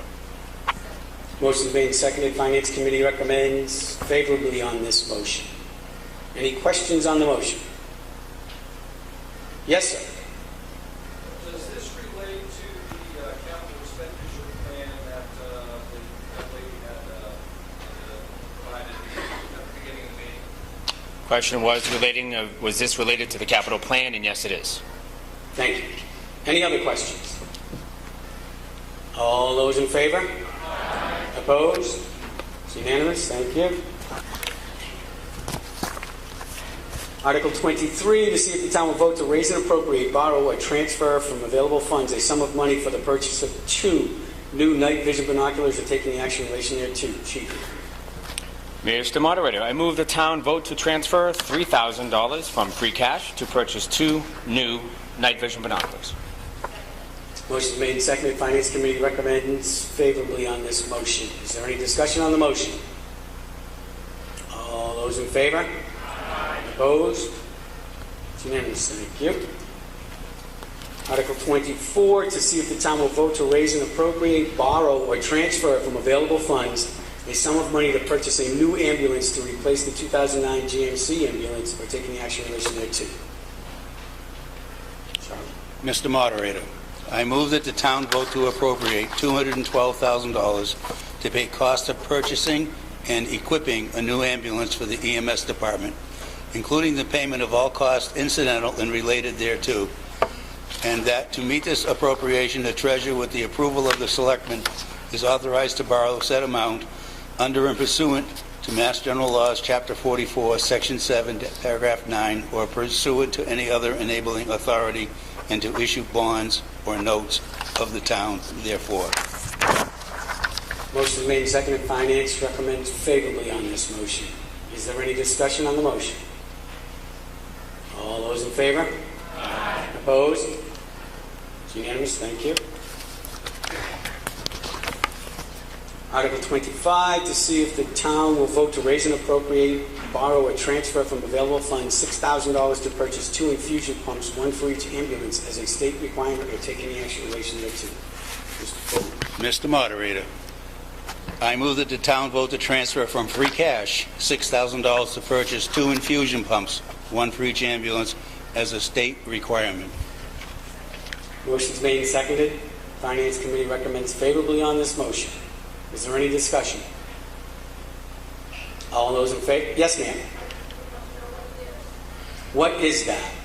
When you go to the hospital and visit someone and they have an IV drip going into their arm, the thing that the IV drip is going through is an infusion pump.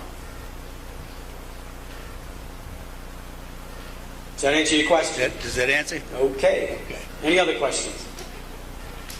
All those in favor? Opposed? It's unanimous. Thank you. Article 26, to see if the town will vote to raise and appropriate, borrow, or transfer from available funds a sum of money for the purchase of a pickup truck with plow. We're taking action in relation thereto. Mr. Moderator, I move that the town vote to appropriate $50,000 to pay for the cost of purchasing a new pickup truck with plow for the Highway Department, including the payment of all costs incidental and related thereto. And that to meet this appropriation, the treasurer, with the approval of the selectmen, is authorized to borrow said amount under pursuant to Mass General Law, Chapter 44, Section 7, Paragraph 9, pursuant to any other enabling authority, and to issue bonds or notes to the town therefore.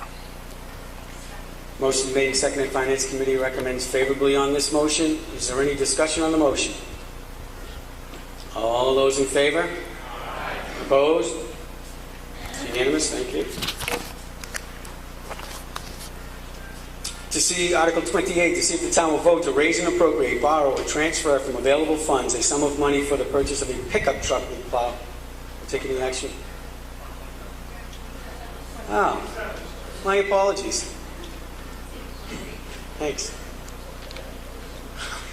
27, to see if the town will vote to raise and appropriate, borrow, or transfer from available funds a sum of money for the purchase of a pickup truck with plow, or taking action in relation thereto. Mr. Moderator, I move that the town vote to transfer $50,000 from sewer retained earnings to purchase a pickup truck with plow for the sewer department. Second. Motion is made and seconded. Finance Committee, favorable. Is there any discussion on the motion? All those in favor? Opposed? It's unanimous. Thank you. Article 28. To see if the town will vote to raise and appropriate, borrow, or transfer from available funds a sum of money for the purchase of a pickup truck with plow, or taking action in relation thereto. Mr. Moderator, I move that the town vote to transfer $50,000 from the water retained earnings to purchase a pickup truck with plow for the water department. Motion is made and seconded. Finance Committee recommends favorably on this motion. Is there any discussion on the motion? All those in favor? Opposed? Unanimous. Thank you.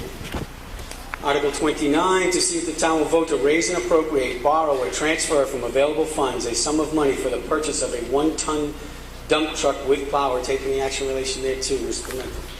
Mr. Moderator, I move that the town vote to appropriate $60,000 to pay for the cost of purchasing a new 1-ton dump truck with plow for the highway department, including the payment of all costs incidental and related thereto, and that to meet this appropriation, the treasurer, with the approval of the selectmen, is authorized to borrow said amount under and pursuant to Mass General Law, Chapter 44, Section 7, Paragraph 9, or pursuant to any other enabling authority, and to issue bonds or notes of the town therefore. Motion is made and seconded. Finance Committee recommends favorably on this motion. Is there any discussion on the motion? All those in favor? Opposed? It's unanimous. Thank you. Article 30, to see if the town will vote to raise and appropriate, borrow, or transfer from available funds a sum of money for the purchase of a commercial duty mower, or taking the action in relation thereto. Mr. Clement. Mr. Moderator, I move that the town vote to transfer $8,000 from free cash for the purchase of a commercial duty mower for Parks and Commons. Motion is made and seconded. Finance Committee, please. Favorable recommendation from the Finance Committee. Is there discussion on the motion? Mr. Lipson. Come right up, sir. We missed you. I just have a question. Earlier, there's a $8,000 mower for another purpose, for the cemetery. Can the cemetery and this department work together? They don't have to use it all at the same time, do they? We'll get an Let's answer. save you $8,000, unless I'm not thinking correctly. We'll get an answer for you. Thank you. Thank you. There's two totally different departments, Sam. So they do work at the same time. There's only 4 mowers in the entire town, and they're all pretty much antiques and very well worn out. So this is only 2 of the 4 that we're replacing right now. Thank you. Any other questions on the motion? All those in favor? Opposed? It's unanimous. Thank you. Article 31, to see if the town will vote to raise and appropriate, borrow, or transfer from available funds a sum of money for the purchase of a solar array, or taking the action in relation thereto. Mr. Clement. Mr. Moderator, I move that the town vote to appropriate $200,000 to pay costs associated with the installation of a solar array to be installed on the DPW roof, including the payment of all costs incidental and related thereto, and that to meet this appropriation, the treasurer, with the approval of the selectmen, is authorized to borrow said amount under and pursuant to Mass General Law, Chapter 44, Section 7, Paragraph 9, or pursuant to any other enabling authority, and to issue bonds and notes of the town therefore. Motion is made and seconded. Finance Committee recommends favorably on this motion. Is there any discussion on the motion? Yes, sir. Question, so is solar arrays a generic term, are we saying panels or Panels. something specific to No, it would be a solar panel system on the roof of the DPW building. And how old is the roof of our building? That building was put up in '92, I believe. If anybody looked to see what if the roof be repaired in 6 years, how does that Yep. The panels would have to come off depending on how we go with it. If it's through a company that owns it, they give us a certain amount of time to get the roof repaired. They'll take the system down and put it back up. Or if we own it, we would just take it down, fix the roof, and put it back up. Moderator, I would ask you that special, do we have to pay extra for that, or under contract, when they take the panels down, we take the roof up and the panels back up, or are there costs? This particular one here is for us to purchase the system, so it'll be ours. There'll be no cost to us or penalties or anything for taking it down.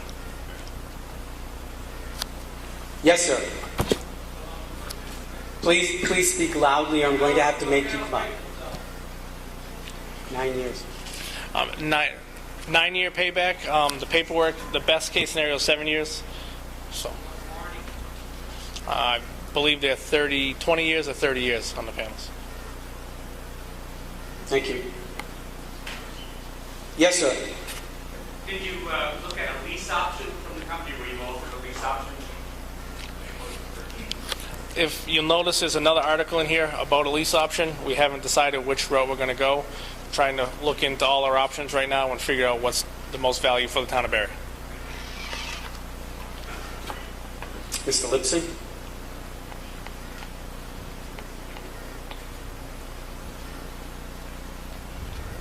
You know, we're here really late. Nobody wants to be here, and I don't want to be here either. But we're spending a ton of money, and I'm not saying anything against solar. However, when they talked about the public safety building, I negotiated with a company called NRG Solar, and I wrote letters to try to put that deal together. And I made some suggestions that we bring in a company that would provide, at a lease basis, provide solar for the public safety, for the sewer department. And the same company, hopefully we would negotiate to put solar on the Public Works Department. However, by virtue of the fact that the town would be giving this company an opportunity to put solar, receive the investment tax credit, receiving the SREX, we would expect them to put solar on the public safety building and make that building a net zero building, which means that all the energy that we would use, we would gain from the sun.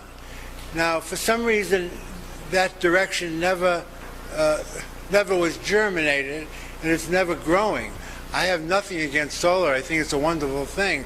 But I think we need to do a little bit more homework before we spend a lot of money, because I think it's a part of negotiation to get the public safety building to be solar, to be made net zero. If we're smart, we can negotiate it. So I don't know how to go about doing it, whether you close this motion or don't close it, or table it, or discuss it further. But I think there's an opportunity that this town is missing, and what it is a net zero public safety building. Thank you. Thank you. Is there Mr. Miller?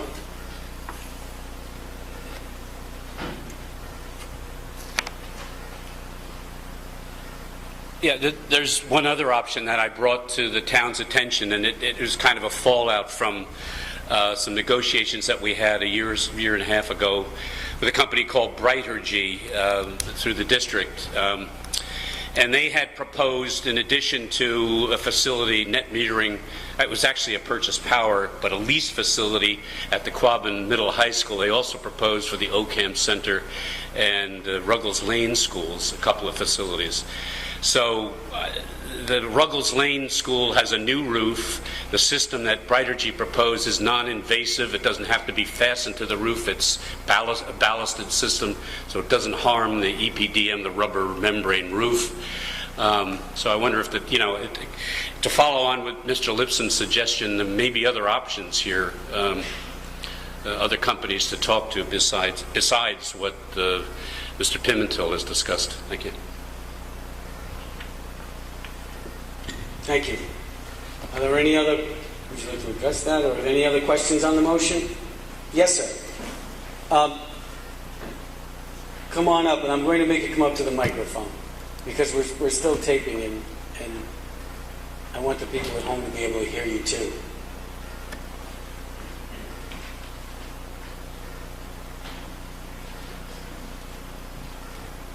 Just a clarification, please. So have we already gone out on the street and the cost is $200K, or are we saying we want a ceiling of $200K and now we're going to go out and see what we can get? We've gone out and gotten estimates, and they're around $200,000. We have not gone out and got final estimates yet. This is just up to $200,000. We would still have to get all that stuff and see. This is just preliminary stuff. Thank you. John? Mr. Moderator, I'd like to respond to Sam's proposal. When he made the proposal, the plans were completed. We advertised for bids, and we were like a week away from receiving bids. It would be impossible to stop. In addition to that, we did not have that money in our budget. We were forced to stay within a $3 million budget. We could not exceed it. We can, in the future, put solar panels on the roof when we get the money. Thank you. Thank you. Any other questions on this motion? Yes.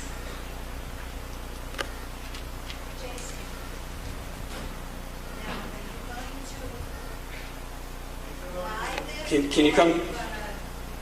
Claire, can you come up to the microphone, please? Thank you.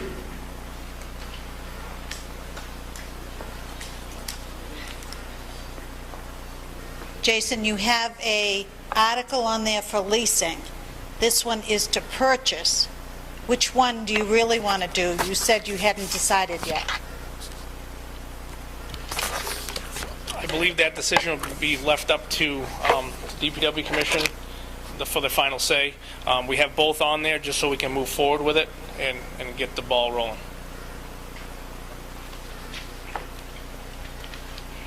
If you vote yes on this, then you're saying you're not going to look into leasing. You have to do one or the other, right? No. If we vote yes on this, we have the ability to purchase. If you vote yes on Article 36, we then have the ability to lease, and we can look at our options for both directions and which way the town would make out better on the deal.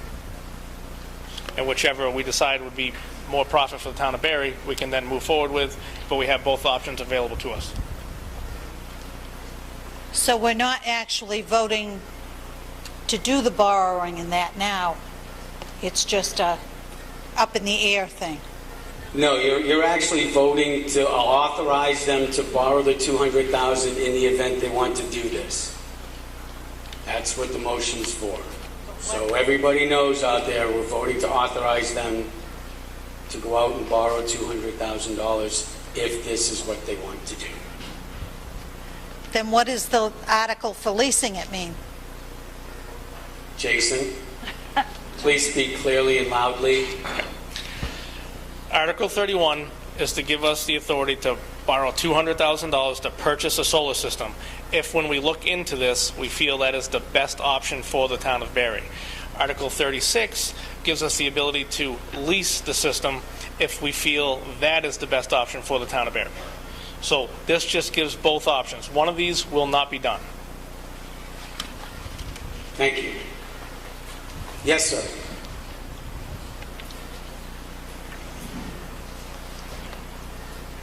Mr. Moderator, are there any contingencies here where any changes in any legislation through the state would make the buyback of these solar panels much longer than they are projected right now.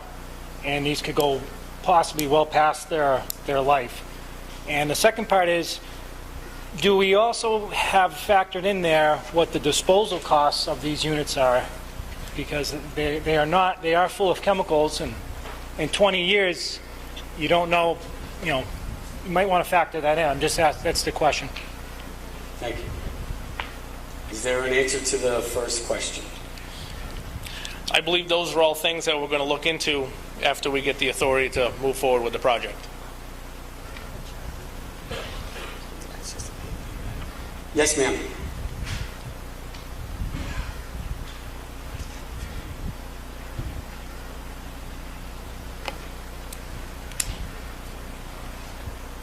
I wonder if it's wise to put solar panels on a 24-year-old roof when they could be put on something else in town that has a new roof. Thank you. Any other questions? Yes.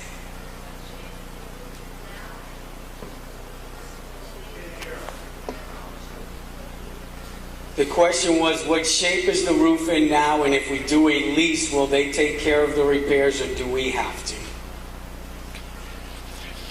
Right now, the roof is in fairly good condition for its age. There's no issues with it. If something was to happen to the roof in the future, we would be responsible for the repairs to the roof, whether we leased it or we owned it. Thank you. Any other questions? We're going to take a vote on the motion. The motion is to authorize them to be able to borrow $200,000 if they feel it's appropriate.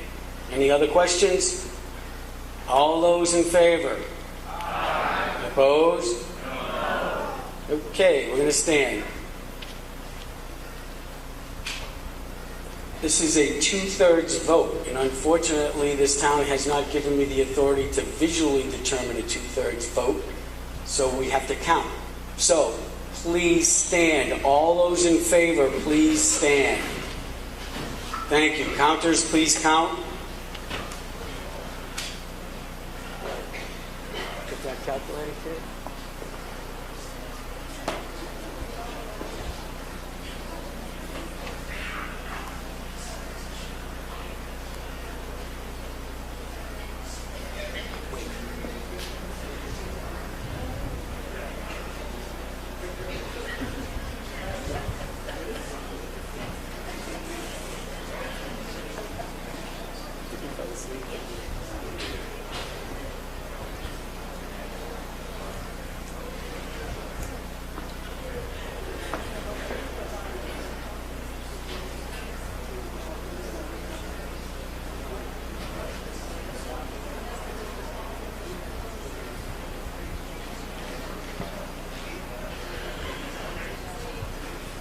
Right.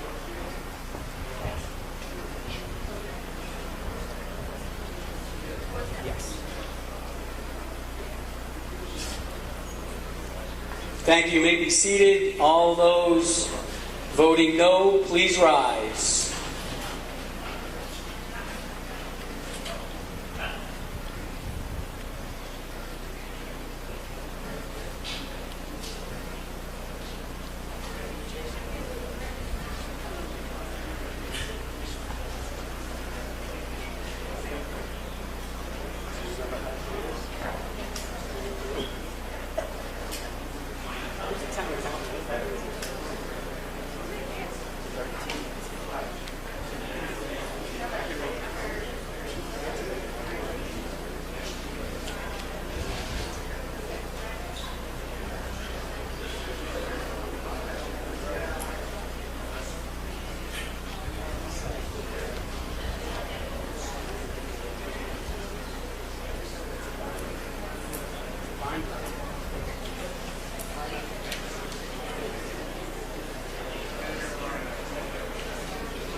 Thank you. You may be seated, and the motion passes 95 yes, 40 no. Thank you. Let's see, where was I? Article 32, to see if the town will vote to raise and appropriate, borrow, or transfer from available funds a sum of money for the purchase of a pickup truck for the building department or take any action in relation thereto.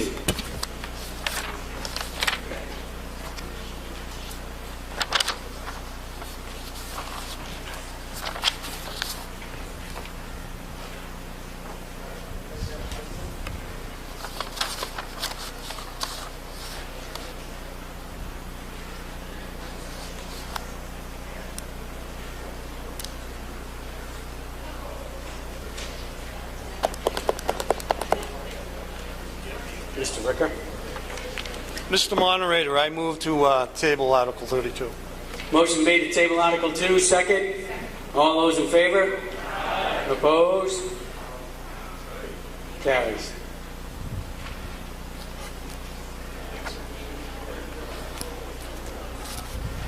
Article 33, to see if the town will vote to raise and appropriate, borrow or transfer from available funds a sum of money to install a ventilation system and perform building improvements at Fire Station Number 1, take any action in relation thereto.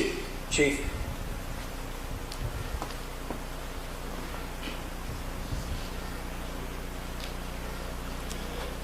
Mr. Moderator, I move the town vote to transfer $95,000 from stabilization to install a ventilation system and perform building improvements at Fire Station 1. Second? Thank you. Motion's made and seconded. Finance Committee. Favorable recommendation from the Finance Committee. Is there any discussion on the motion? Yes, ma'am. How is it being paid for?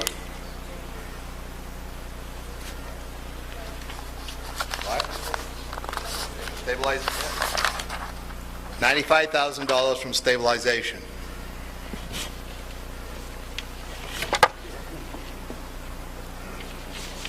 Joe, can I just read that?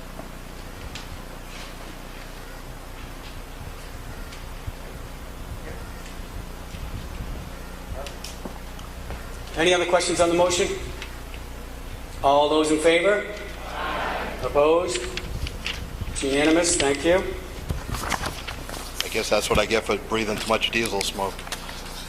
Article 34. Article 34. Yeah, I'll read that. Okay. It's all right. To see if the town will vote to raise and appropriate, borrow, or transfer from available funds a sum of money to install a ventilation system at Fire Station 2 or take any action in relation thereto. Chief? Mr. Moderator, I move the town vote to raise and appropriate $23,543.66 and transfer $11,456.34 from free cash for a total of $35,000 to install a ventilation system at Fire Station 2. Motion made and seconded. Finance recommends favorably on this motion. Is there any discussion? All those in favor? Opposed? It's unanimous. Thank you.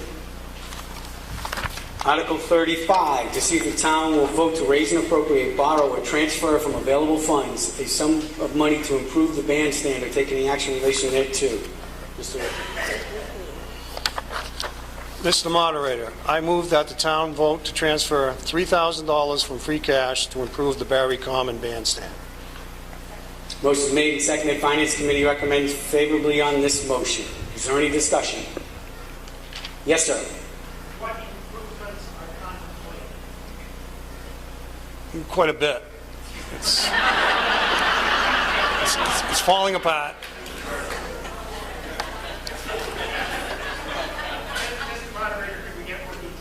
More detail, please. I don't have all that. I don't have all that detail now, but it would be good to have money in place to attempt to do the modifications it needs. Well, give us an example. The cement's falling apart. It's all cracked. The base plates are cracked. The windows don't shut. Painting. It needs a major overhaul. Thank you. Mr. Miller.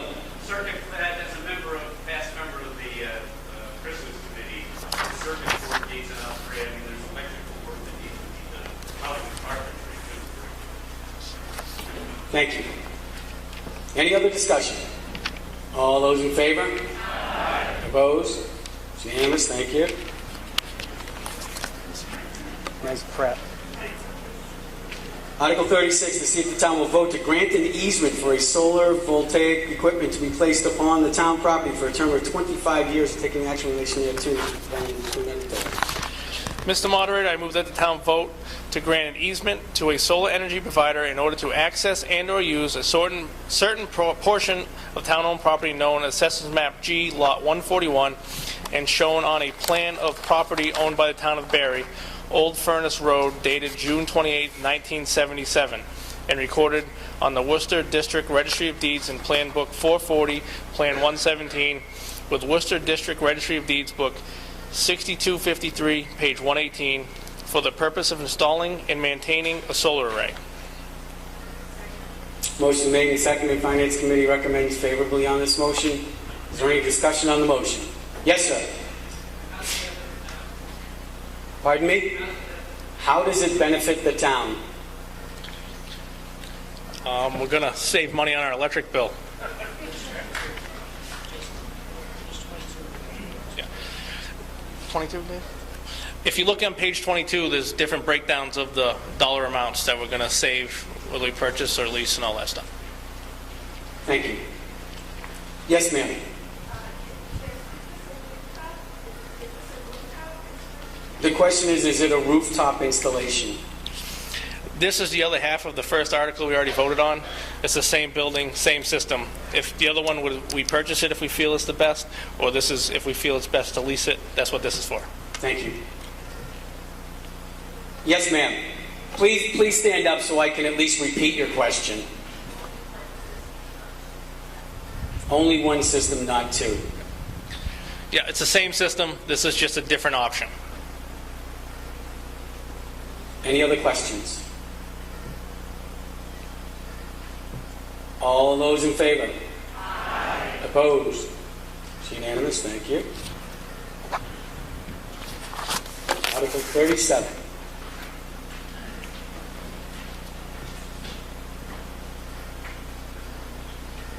Is there a motion?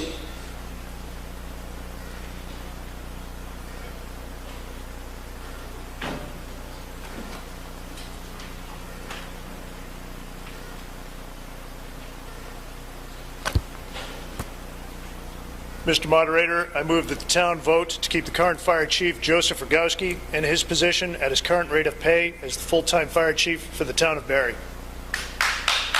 Motion is made. Is there a second? Second. Excuse me, can we have the motion? Do you have it written down on a piece of paper? It needs to come to the clerk. Thank you. Motion's made, seconded. Mr. Baird? James Baird is town council. As you may be aware, the article that's on the warrant was put there as a result of what they call a citizen's petition. In other words, a sufficient number of people signed a request to have this article on the warrant. The problem is that the article's wording is such that it would mandate specific actions by the Board of Selectmen as to the fire chief. And the town meeting several years ago voted to adopt and accept several sections of the general laws which passed that authority to the Board of Selectmen. Therefore, this motion that's been presented is out of order, and that the town meeting would only be able to vote some form of advisory or sense of the meeting type of motion, not one that would mandate action by the Board of Selectmen. Any such vote as was just presented would be of no effect. What town council is saying is you're more than welcome to vote on this motion. This is not a motion that I will take debate or discussion on. It's not for debate or discussion, which is why I appreciate you raising your hand, but unless it's a point of order, I'm not going to address it. You're more than welcome to stand up and clap and vote on this motion, but it has no legal effect, and it's not a vote for discussion. So, that being said, all those in favor of the motion, please stand.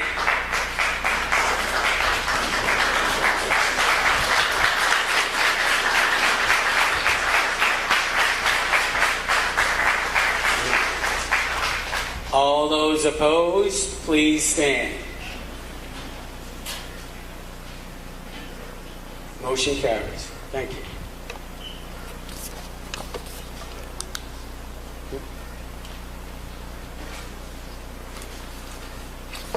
Article 38, to see if the town will vote to accept as a public way Winship Road as described on a plan entitled Plan of Land in Barry, Massachusetts, surveyed for William W. and Carol G. Mealing, dated August 5, 1986, and recorded with the Worcester District Registry of Deeds in Plan Book 566, Plan 89, and a plan entitled Plan of Property located in Barry, Massachusetts, owned by George F. Taylor, dated April 24, 1971, and recorded with the Worcester District Registry of Deeds in Plan Book 354, Plan 109, and taking the action in relation thereto. Mr. Chase.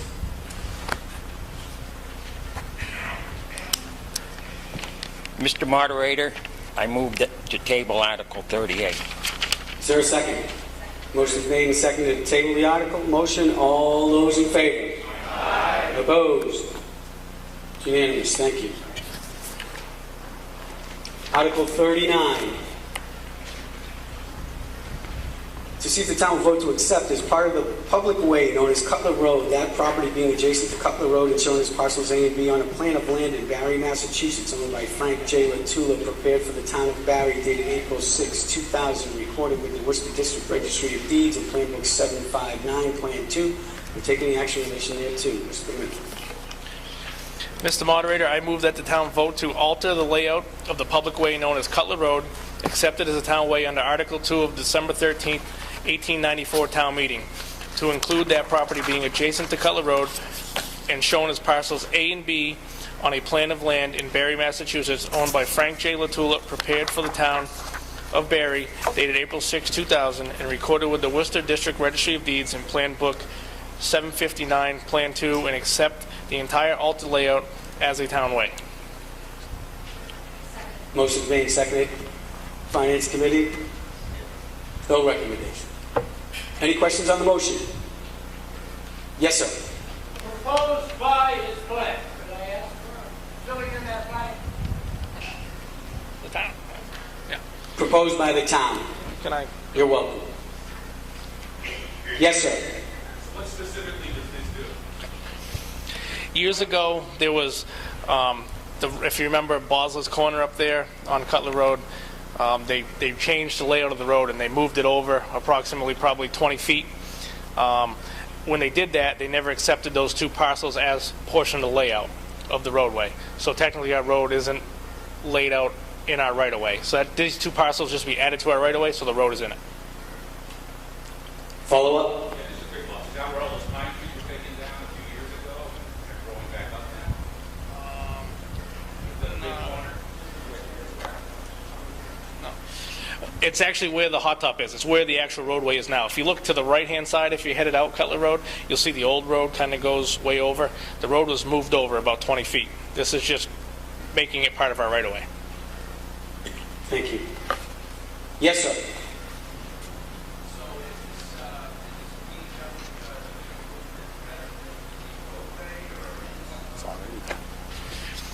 It's actually being done because the town auctioned off a parcel of property, and the property doesn't have any frontage because the right-of-way doesn't go to the edge of the property that they sold off. So it's just cleaning everything up. Thank you. Any other questions? All those in favor? Aye. Opposed? It's unanimous. Thank you. Article 40, to see if the town will vote to accept a private way known as Sam's Way as shown on a plan described as the definitive subdivision Sam's Way located on Oakham Road, Barry, Massachusetts, and recorded with the Worcester District Registry of Deeds in Plan Book 850, Plan 76, and taking action in relation thereto. Mr. Crusoe. Mr. Moderator, thank you.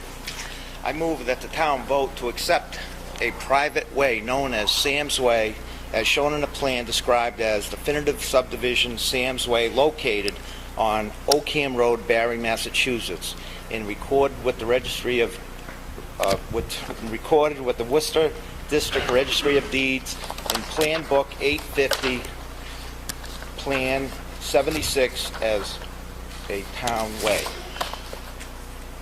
Is there a second? Motion's made and seconded. Finance Committee has no recommendations.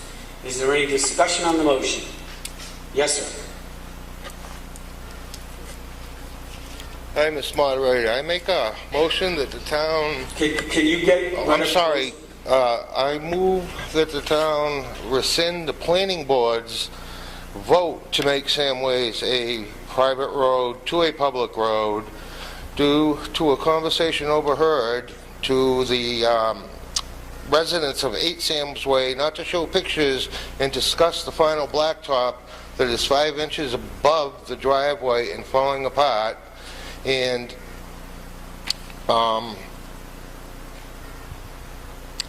that was promised to be fixed and repaired by time of the town meeting. At 5 p.m. today, I personally drove there and it was not fixed. This, I have a group of pictures here, and the road is high, it's halfway up the curb, and what will happen is when the water runs under the road from the driveways in the wintertime, it will get frost heaves, and if it becomes a public way and it gets plowed, the road is going to just stop breaking away. Thank you. Thank you. Point of order, you can't make a motion to rescind a vote of a planning board at a town meeting, so I'll take that as a comment, but it's not an actual motion that you can make in this venue.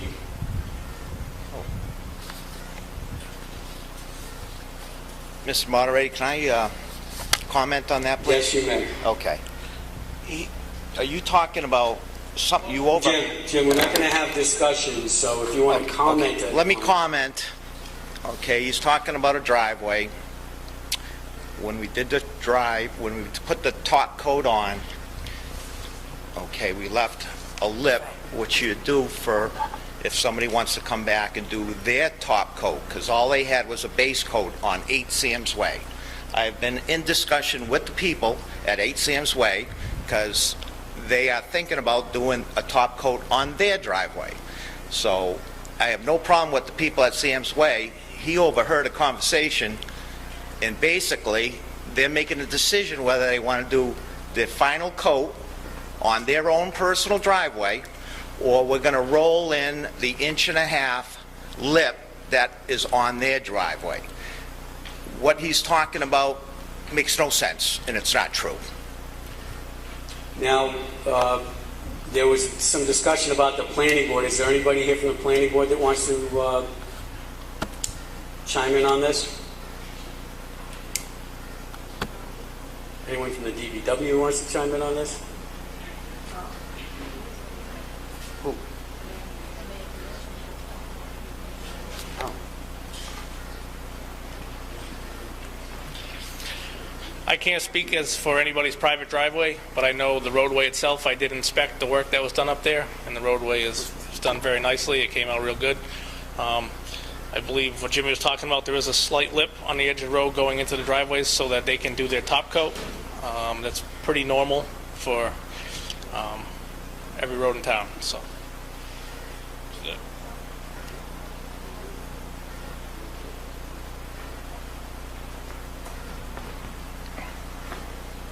Sorry. Is there any other discussion on the motion? Okay. Yes, in the back.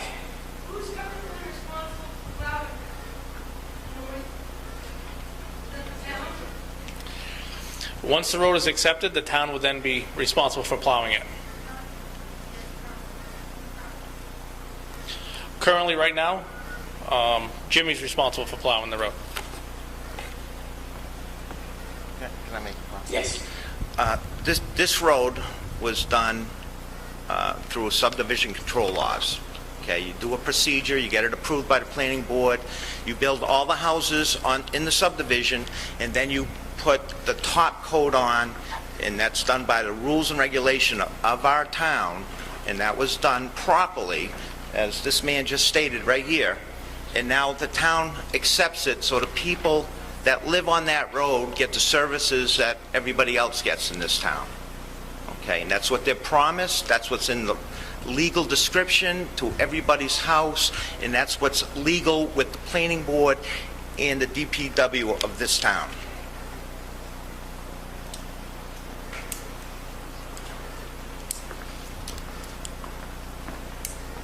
Mr. Lipson.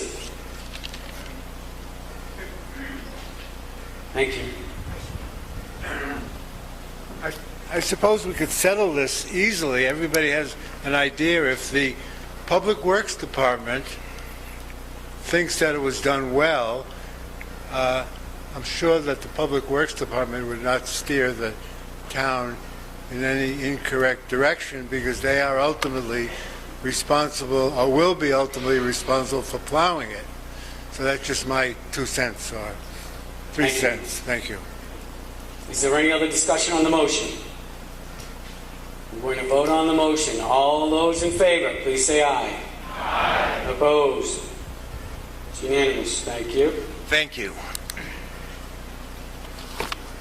Article 41, to see if the town will vote to amend the Town of Barry Bylaw, Chapter 140, Article 4, Use Regulations by adding the following to the list of, quote, A, permitted uses under Section 147, Residence District, Section 9, studios / or galleries for the instruction and practice of visual arts, photography, sewing, ceramics, knitting, jewelry making, or any other similar arts and crafts related issue. Also practice of musical instruments and voice lessons, provided that such and all work is not detrimental to the neighborhood, causing noise or undue commotion.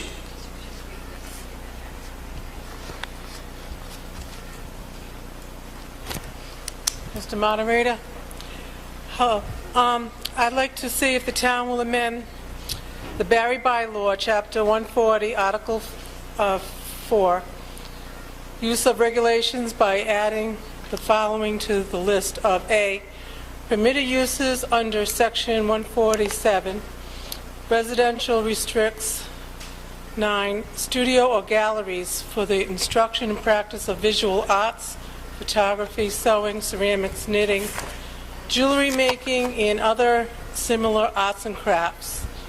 Also practice musical instruments, voice lessons, provided that such an all is not a deterrent to the neighborhood, causing noise or undue commotion. Is there a second? Motion made and seconded. Finance Committee has no recommendation. Yes, sir.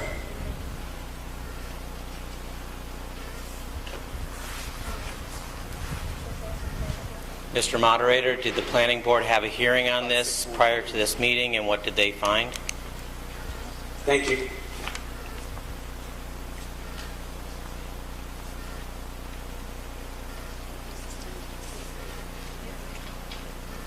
Is there a question posed? Maybe you should repeat it. Let me put it in context. This is a motion to change our zoning bylaw. You can't do that unless the Planning Board has a hearing and makes a finding as to whether they think it's a good idea or not, and then they're supposed to present it to the town meeting, and if they don't do that, we can't vote on this, so I'm wondering what they decided. Don't be shy, step right up.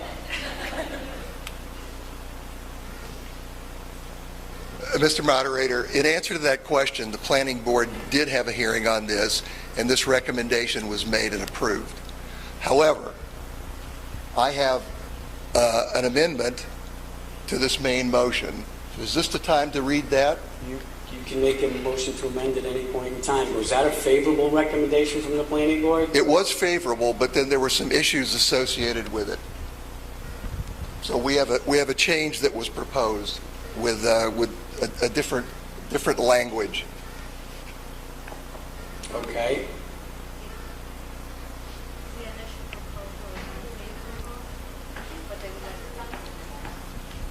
I'm confused.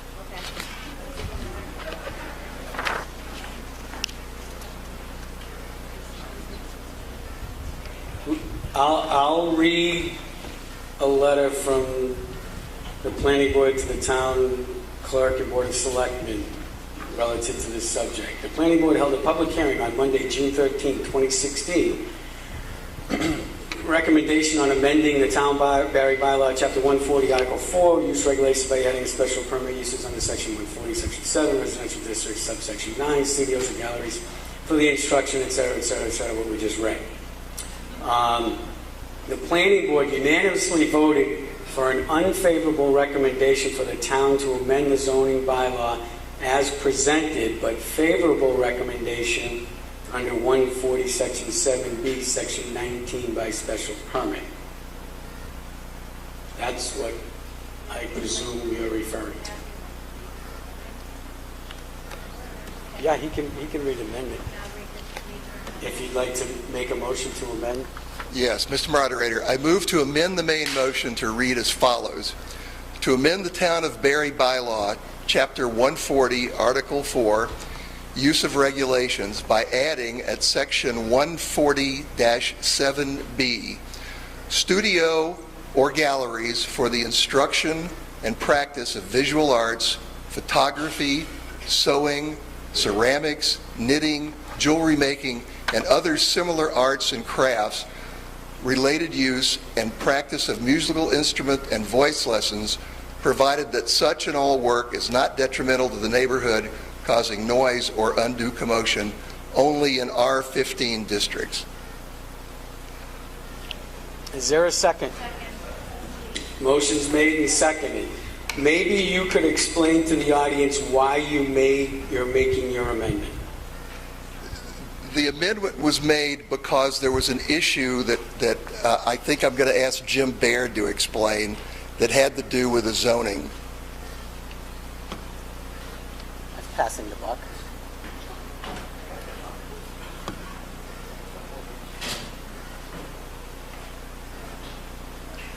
I think Mr. Smith probably has figured out what it is that the planning board did.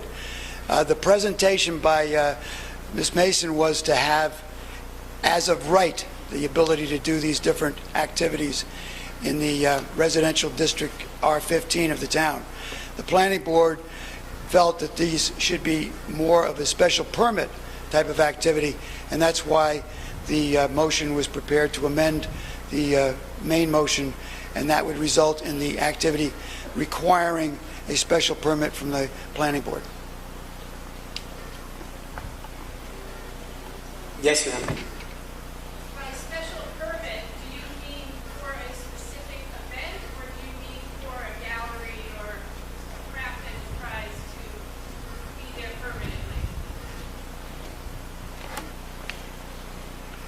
The special permit would allow the activity on an ongoing basis in whatever structure, location that was requested. Thank you. Yes, in the back. What is the R15 district? Thank you. Mr. Smith will take that. That's all of the property right around the common mostly. There are bits and pieces of R15 throughout Barry. It's anywhere that you have sort of smaller lots with the houses tend to be a little too close to the road. So all the way around the common, down in Barry Plains, there's some R15. It's kind of scattered around, but it's the densely populated residential areas. Thank you. Any other questions? Yes, sir. Maybe I missed it. I didn't get the term special permit in what was read the second time. I believe it was, wasn't it? Thank you.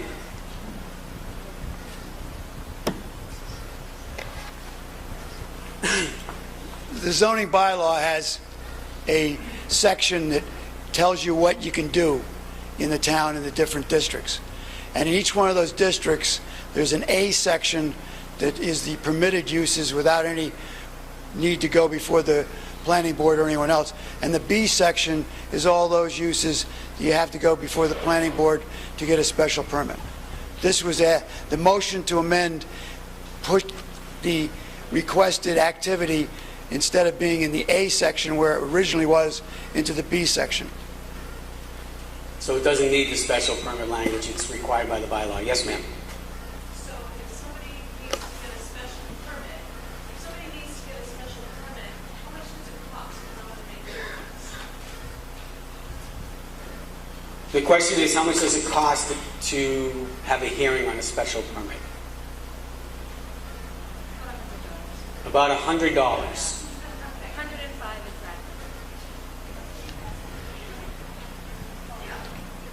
exactly. Well, okay. Oh, we don't have conversations. We talk through me. Does that answer your question? No. Well, would you like a follow-up? Yes. So, if I need to get a special permit, how much does this permit cost me out of pocket so I can run this? $105.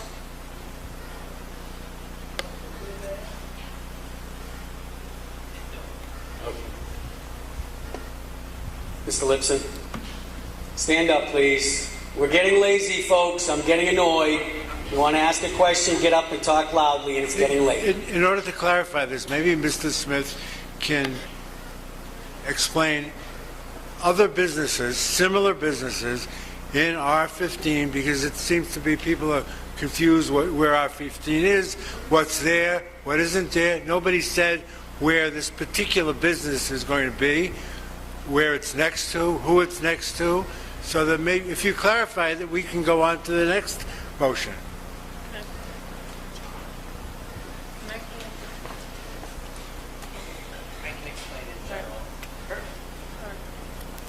This is not specific to a particular lot. If you change the bylaw, then anybody, either by the original, anybody by right, or by the amendment, anybody who goes to get a special permit, would be able to do this. So it doesn't matter who's asking for this. The question is, should we change the bylaw so that somebody can either just do this, or that somebody can, as amended, get a special permit to do this? And what this is specifically is running a gallery for instruction.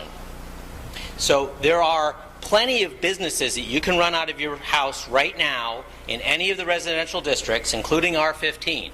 They're called ordinary accessory uses, and there's a long list of them in the zoning bylaw you can go look at. But you can be an attorney out of your house, for example. That's fine. Or a professional engineer. There's lots of things you can do. You can even sell things out of your house with certain restrictions by right. So this is somebody, and it wasn't the zoning board because nobody ever asked us, somebody decided that this wasn't a normal accessory use and that she should have the bylaw changed, and that's what they're asking to do. Thank you. Yes, sir. Well, I don't think you can make two things in one. Wasn't the amendment already seconded? Yeah, there was. We'll hold that just for a moment. Thank you. Yes, ma'am. Quickly, because we'd like to wrap this up.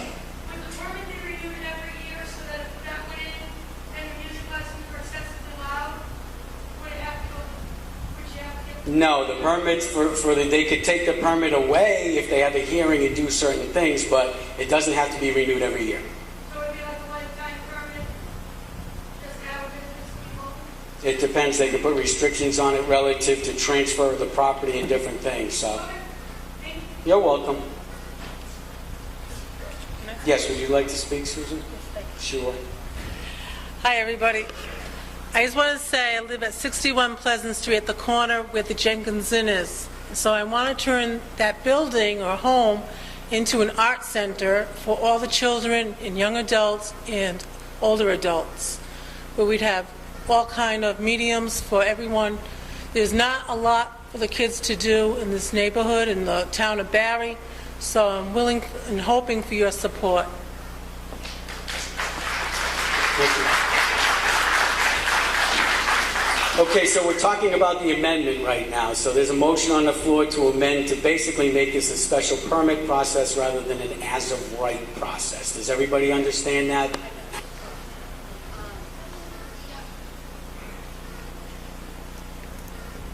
Oh, we need the written motion, please. Thank you.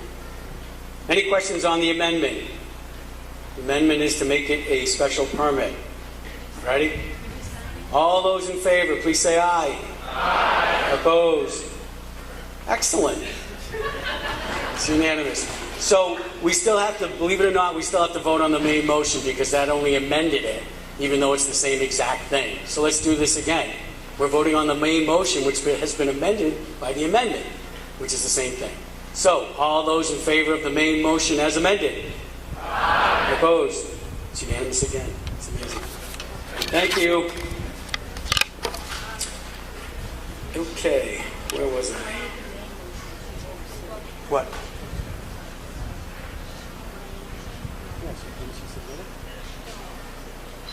Doesn't matter, it's amended anyway. So look at me.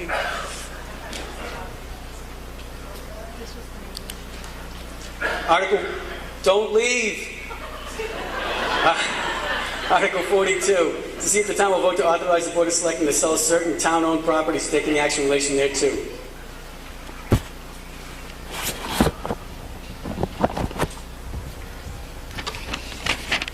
Mr. Moderator, I move that the town vote to authorize the selectmen to sell the following town-owned properties. Warwinet Road, Assessors Map D, Parcel 66, Broad Street, Assessors Map EA, Parcel 343, and recorded on Worcester District Registry of Deeds and Plan Book 589, Plan 74, with Worcester District Registry of Deeds, Book 3529, page 148, and further that the selectman or their agent is authorized to accept such offer or bid that is considered in their discretion to be adequate as subject to procurement law. Motion's made and seconded. Finance Committee has a favorable recommendation on this motion. Is there any discussion on the motion? All those in favor? Aye. Opposed? It's unanimous. Thank you. Article 43, to see if the town will vote to approve the following resolution to seek lower electric rates in a competitive market or take any action in relation thereto. Whereas the Commonwealth of Massachusetts, by enacting Chapter 164 of the Act of 1997, has established a competitive marketplace through deregulation and restructuring of the electric utility industry, and whereas the citizens of the town of Barry in the Worcester County have the substantial economic, environmental, and social interest at stake, and whereas Barry's residential and business consumers are interested in reducing their electricity rates, be it therefore resolved that the town meeting of Barry grants the Board of Selectmen authority to develop and participate in a contract or contracts for power supply and other related services independently or jointly or in a joint action or other municipalities through municipal aggregation provider. If such contracts are to be approved, individual consumers would retain the option not to participate and to choose any alternative service they desire. And be it further resolved that the Board of Selectmen will appoint a representative for a committee to oversee such joint action. Mr. Chase is going to make that motion. I think we should entertain a motion that he not have to read what I just read. All those in favor? Aye. Opposed? It's unanimous. Thank you. That's the motion. Nice job, Charlie. Motion's made. Is there a second? Thank you. Is there any recommendation from the Finance Committee? Favorable recommendation from the Finance Committee on this motion. Is there any discussion on this motion? Getting tired. All those in favor? Aye. Opposed? It's unanimous. Thank you. Article 44, to see if the town will vote to amend the Code of the Town of Barry zoning, Chapter 140, Article 2, definitions, Section 140-2, add special permit by deleting the definition paragraph and insert the following definition paragraph. A permit approved by the Special Permit Granting Authority as designated at 140 Section -30 for uses that require a special permit in this bylaw, Mass General Laws Chapter 48, Section 9, and other provisions of Mass General Law following a public hearing process as required by Mass General Law Chapter 48, Section 11, and any other requirement of Mass General Laws, end quote, or taking action in relation thereto. Yes, sir. Yes, sir. I would like to have a motion before we address the meeting. Is there a motion? Does anyone want him to read that? I'm happy to have him read it. No? Motion to waive the reading that I just read? All those in favor? Aye. Opposed? It's unanimous. Now there's a motion before this body that we can talk about. Yes, thank you. Mr. Baird. I guess it's an opportunity for me to take blame for the next couple of articles. Article 44, 45, 46, 47, and 48 are all zoning amendment articles. Partly and mostly because of all the activity that the planning board has had over the last year or so with regard to solar facility applications, it's become apparent that our bylaw, which was originally adopted by the town back in the early 70s, could use some updating and improvement. We found that the definition, for instance, of a special permit lacked specific language that would be more appropriate. That's the first article, Article 44. The next article is one to amend the use of the language for the special permits as it appears in each one of the sections for the different districts. If you look at 45, you'll see where it says 140-7, that's your residential district. 8 is your limited business. 9 is your commercial. And 10 is your industrial. Each one of those had a paragraph at the beginning of the B part as to what a special permit could and could not do and what was allowed and appropriate. That language we wanted to amend to make it so that all of those 4 are consistent, because right now there's a difference between the 4 of them in some places. The next article was to include a new definition under the 140-7B Section 5 as to the uses still requiring a special permit, but they're mainly your things like, as it says now, the new version would be telephone exchange, hydropower facility, railroad, or bus station. All those would then require special permit because they're in the B section. Article 47 would be to include a new definition of solar energy facility. We don't have any real clear definition of what a solar energy facility is in our bylaw at present, and it would be very helpful to the planning board to have this included. And then finally, 48 is a special new section that would detail how the planning board would address a solar energy facility, where it's allowed by right, where it needs a special permit, and what criteria and conditions the planning board could impose on a solar facility.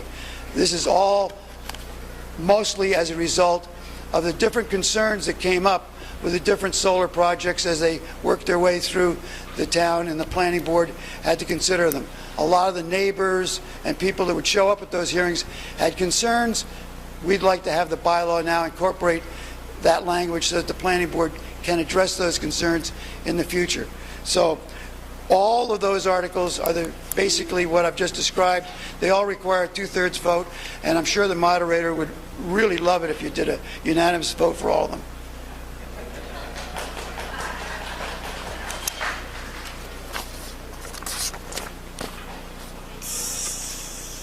So, first we need a planning board recommendation on that, and since the planning board made the motion, I presume they have a favorable recommendation. Yes, the planning board's made a favorable recommendation for all of these articles. Now, the other, are we doing a consent calendar on this, or are we taking them one by one?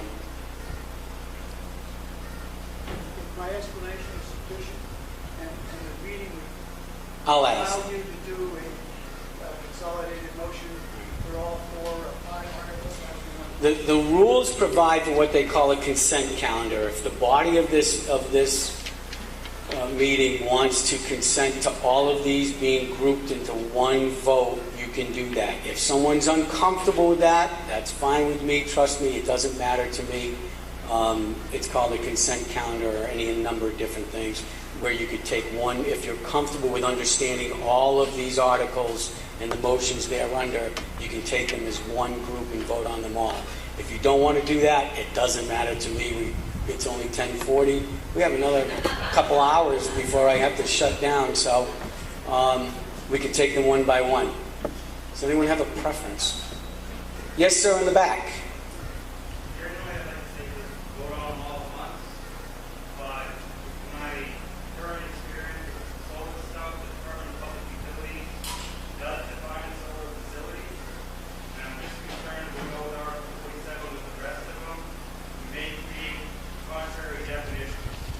Okay.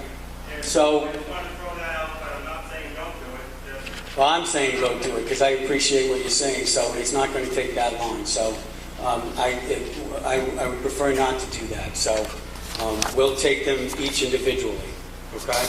So let's see, where are we?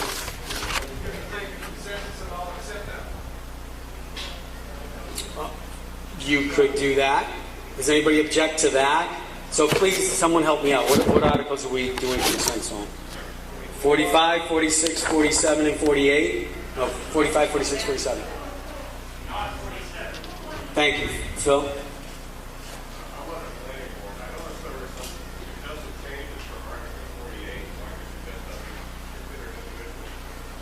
48 individual. Yeah, I think we'll just do them individually. It will make me more comfortable. So we have a motion made and seconded. We have the FinCom. We have Planning Board recommendation. Is there any discussion on the motion, which is Article 45? Motion 44. I'm sorry. Thank you.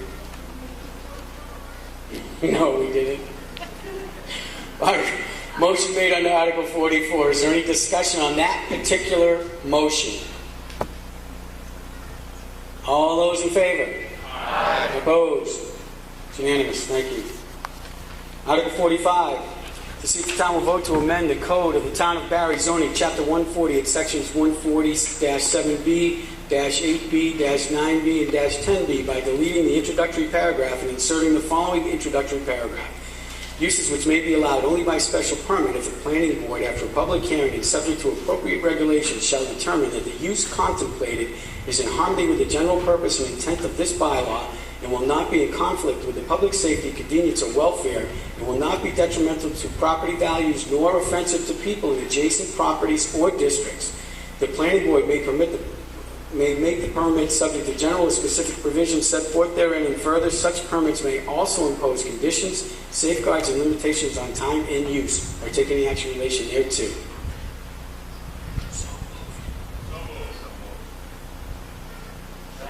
There was a motion made, you just didn't hear it. It was the same thing as I just read. Is there any objection to that? Motion's made and seconded. Planning board recommendation. Stay with me. Favorable. Favorable recommendation from the Finance Committee. Sure, why not? Is there any discussion on this particular motion under Article 45? Yes, sir. Just a concern as to whether the motion is weakened by that last clause in the uses paragraph where it says it'll not be offensive to people in adjacent properties or district. To my mind, people is the plural of persons. Person. And if you have two persons that find it offensive, is that going to quash a permit, a special permit? I feel that there are usually more than two NIMBYs for any project proposed. Thank you.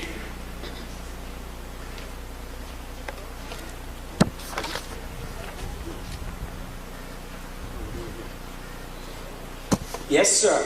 Loudly.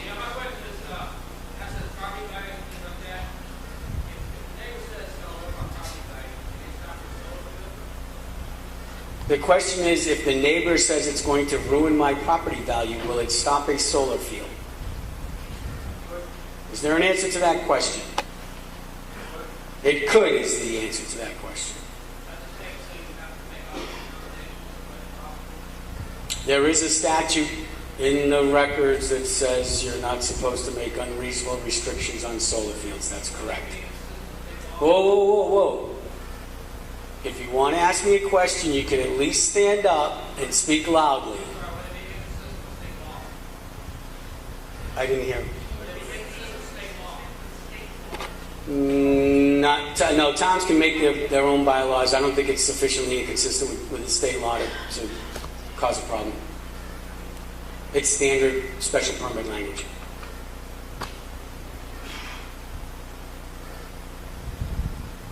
Yes, sir.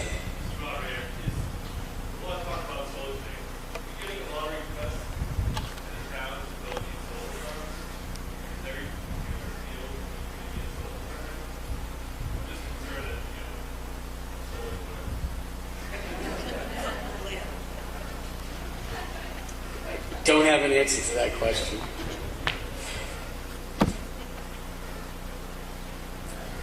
Is there any other discussion on this motion? All those in favor? Aye. Opposed? Okay, so we have to count because it requires a 2/3 vote. Ready, gentlemen? All those in favor, please stand.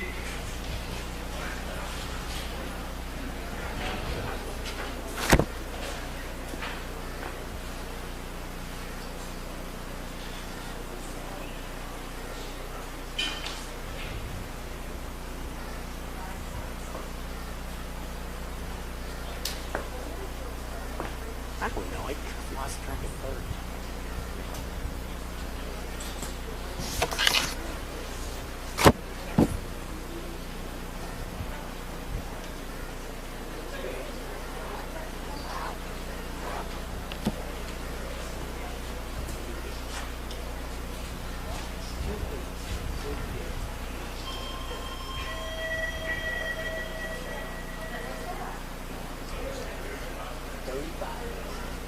Thank you. Please be seated. All opposed, please stand.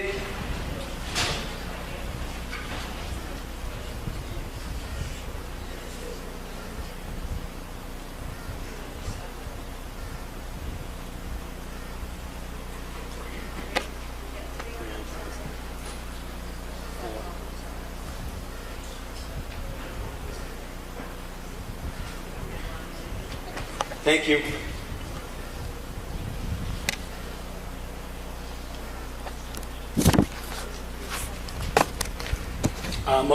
Motion carries 63-7. Article 46, to see if the town will vote to amend the code of the Town of Barry zoning, Chapter 140, Section 140-7B, subsection 5, to delete the entire paragraph and insert the following: telephone exchange, hydropower facility, railroad, or bus station, and take any action in relation thereto. Is there a motion? Make him read it, it's too short. Mr. Moderator, I move that the town vote to amend the code of the Town of Barry zoning, Chapter 140 at Section 140-7B5, to delete the entire paragraph and insert the following: telephone exchange, hydropower facility, railroad, or bus station. Is there a second? Second. Planning Board recommendation.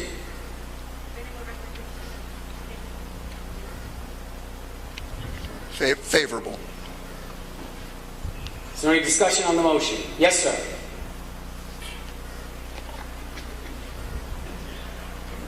What I'd like to know is what is being deleted in its entirety and this replacing. I mean, there must have been a reason it was there. Why wasn't this just added on to the motion? Thank you. Please, quickly.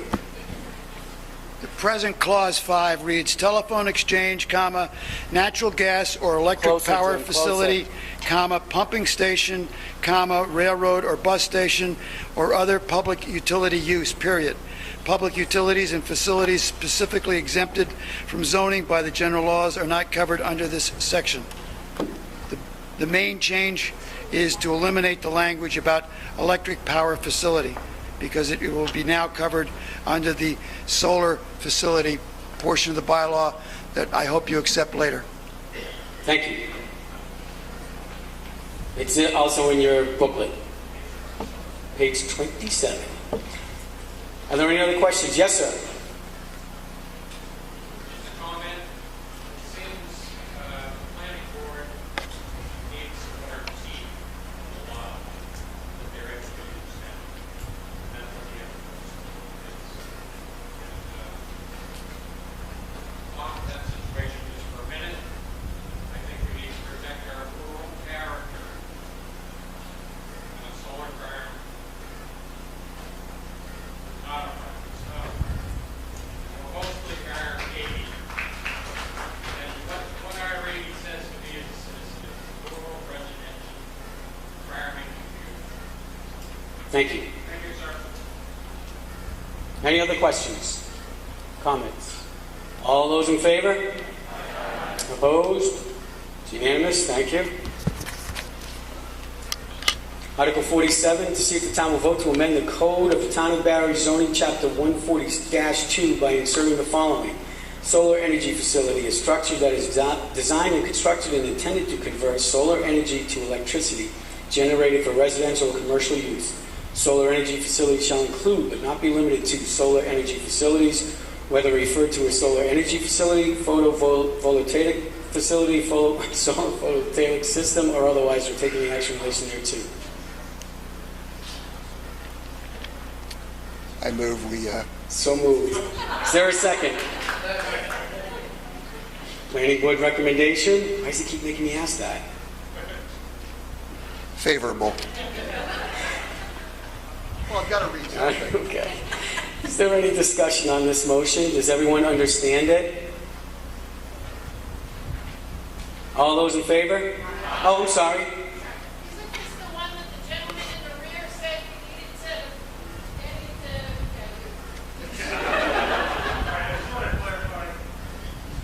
Yes, thank you.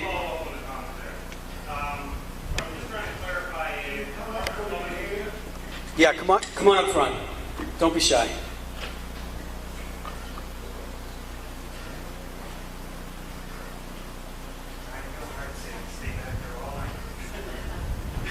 Please state your name.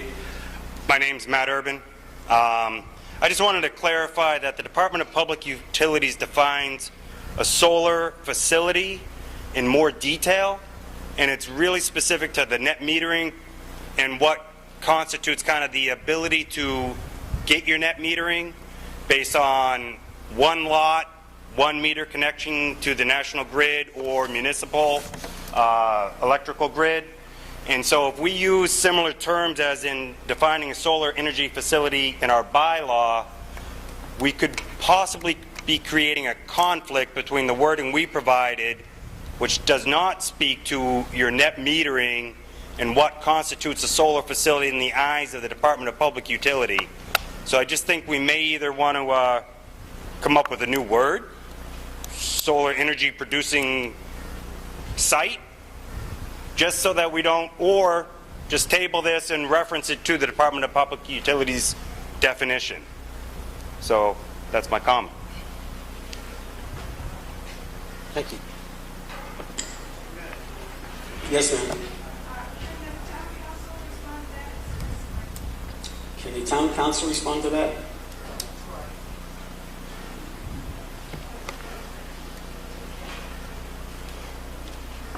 I think the trouble with solar facilities, as the gentleman just said, is depending on where you go and who you're before and what you're doing, they probably all have their own individual definitions of what it is.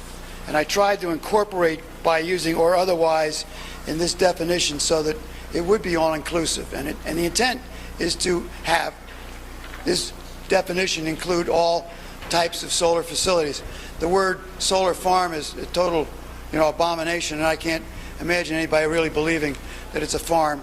But as one gentleman said, the planning board needs some assistance and help to protect the townspeople and have the authority and the ability to deal with additional projects as they come along. And they're going to come. There's going to be more of them.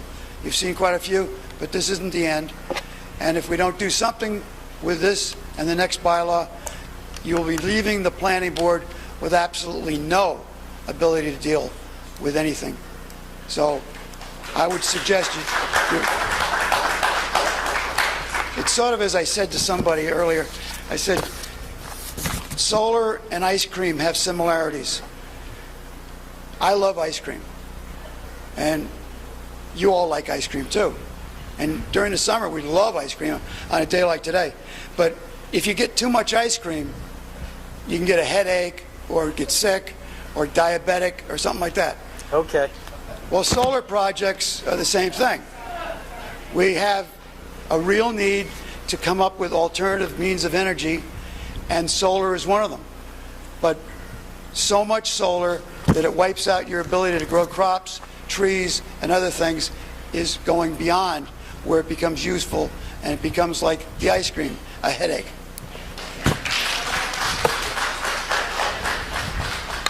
Any other questions? All those in favor? Aye. Opposed? It's unanimous, thank you.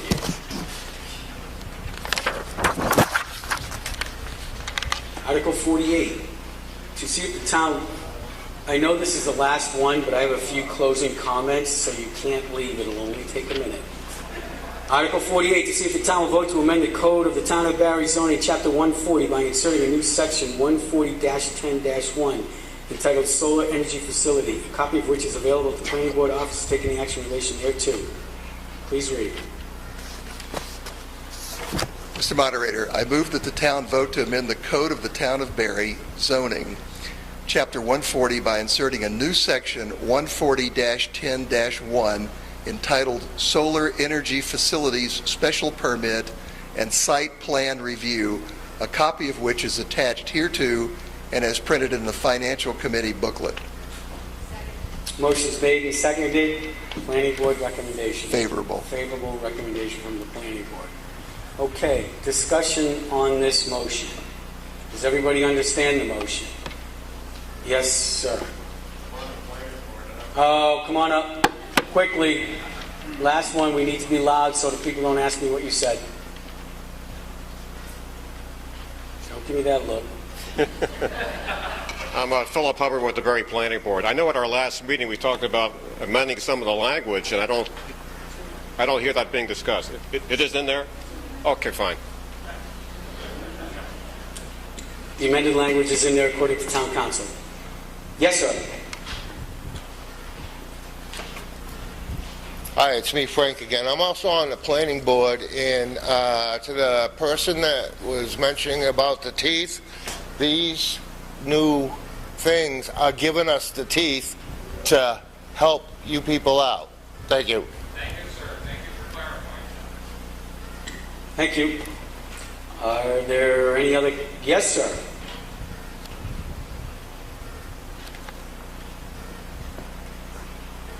I was just reading through it, and I just wanted to know where the 110% of a residential unit's electrical consumption, the output's not supposed to exceed that. I didn't know if that was a standard thing or just a random number that they came up with.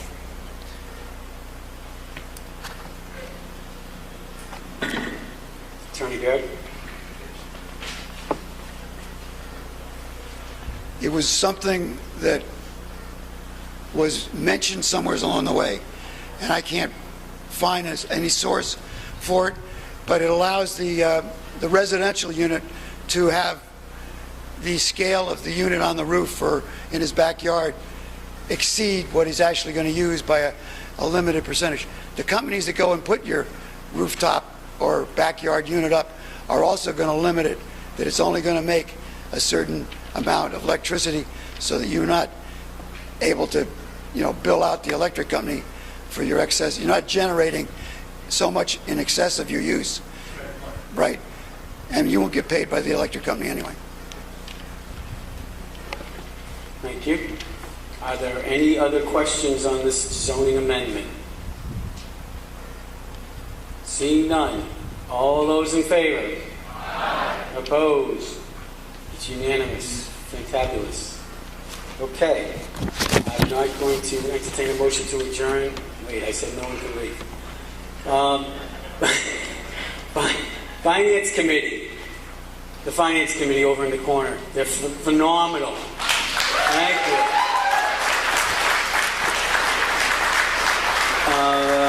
Claire Adamitis is up for reappointment, and I am reappointing her. Unfortunately, Mr. Tuttle is making me very sad because he is not up. He's not re-upping. So I think that we all owe Mr. Tuttle a debt of gratitude for his long service on the board. Thank you very much. Thank you, Mr. Tuttle. 9 years, 9 long years. We did a hell of a job. And I'd like to welcome our new selectman, Mr. Chase. And thank you. And also, as Charlie said, thank Mr. Yankowskis and Ms. Inman for their stellar jobs as selectmen around the world. And I believe there are 2 openings on the Finance Committee right now. 3. So, I need some help. Motion to adjourn. All in favor? Opposed?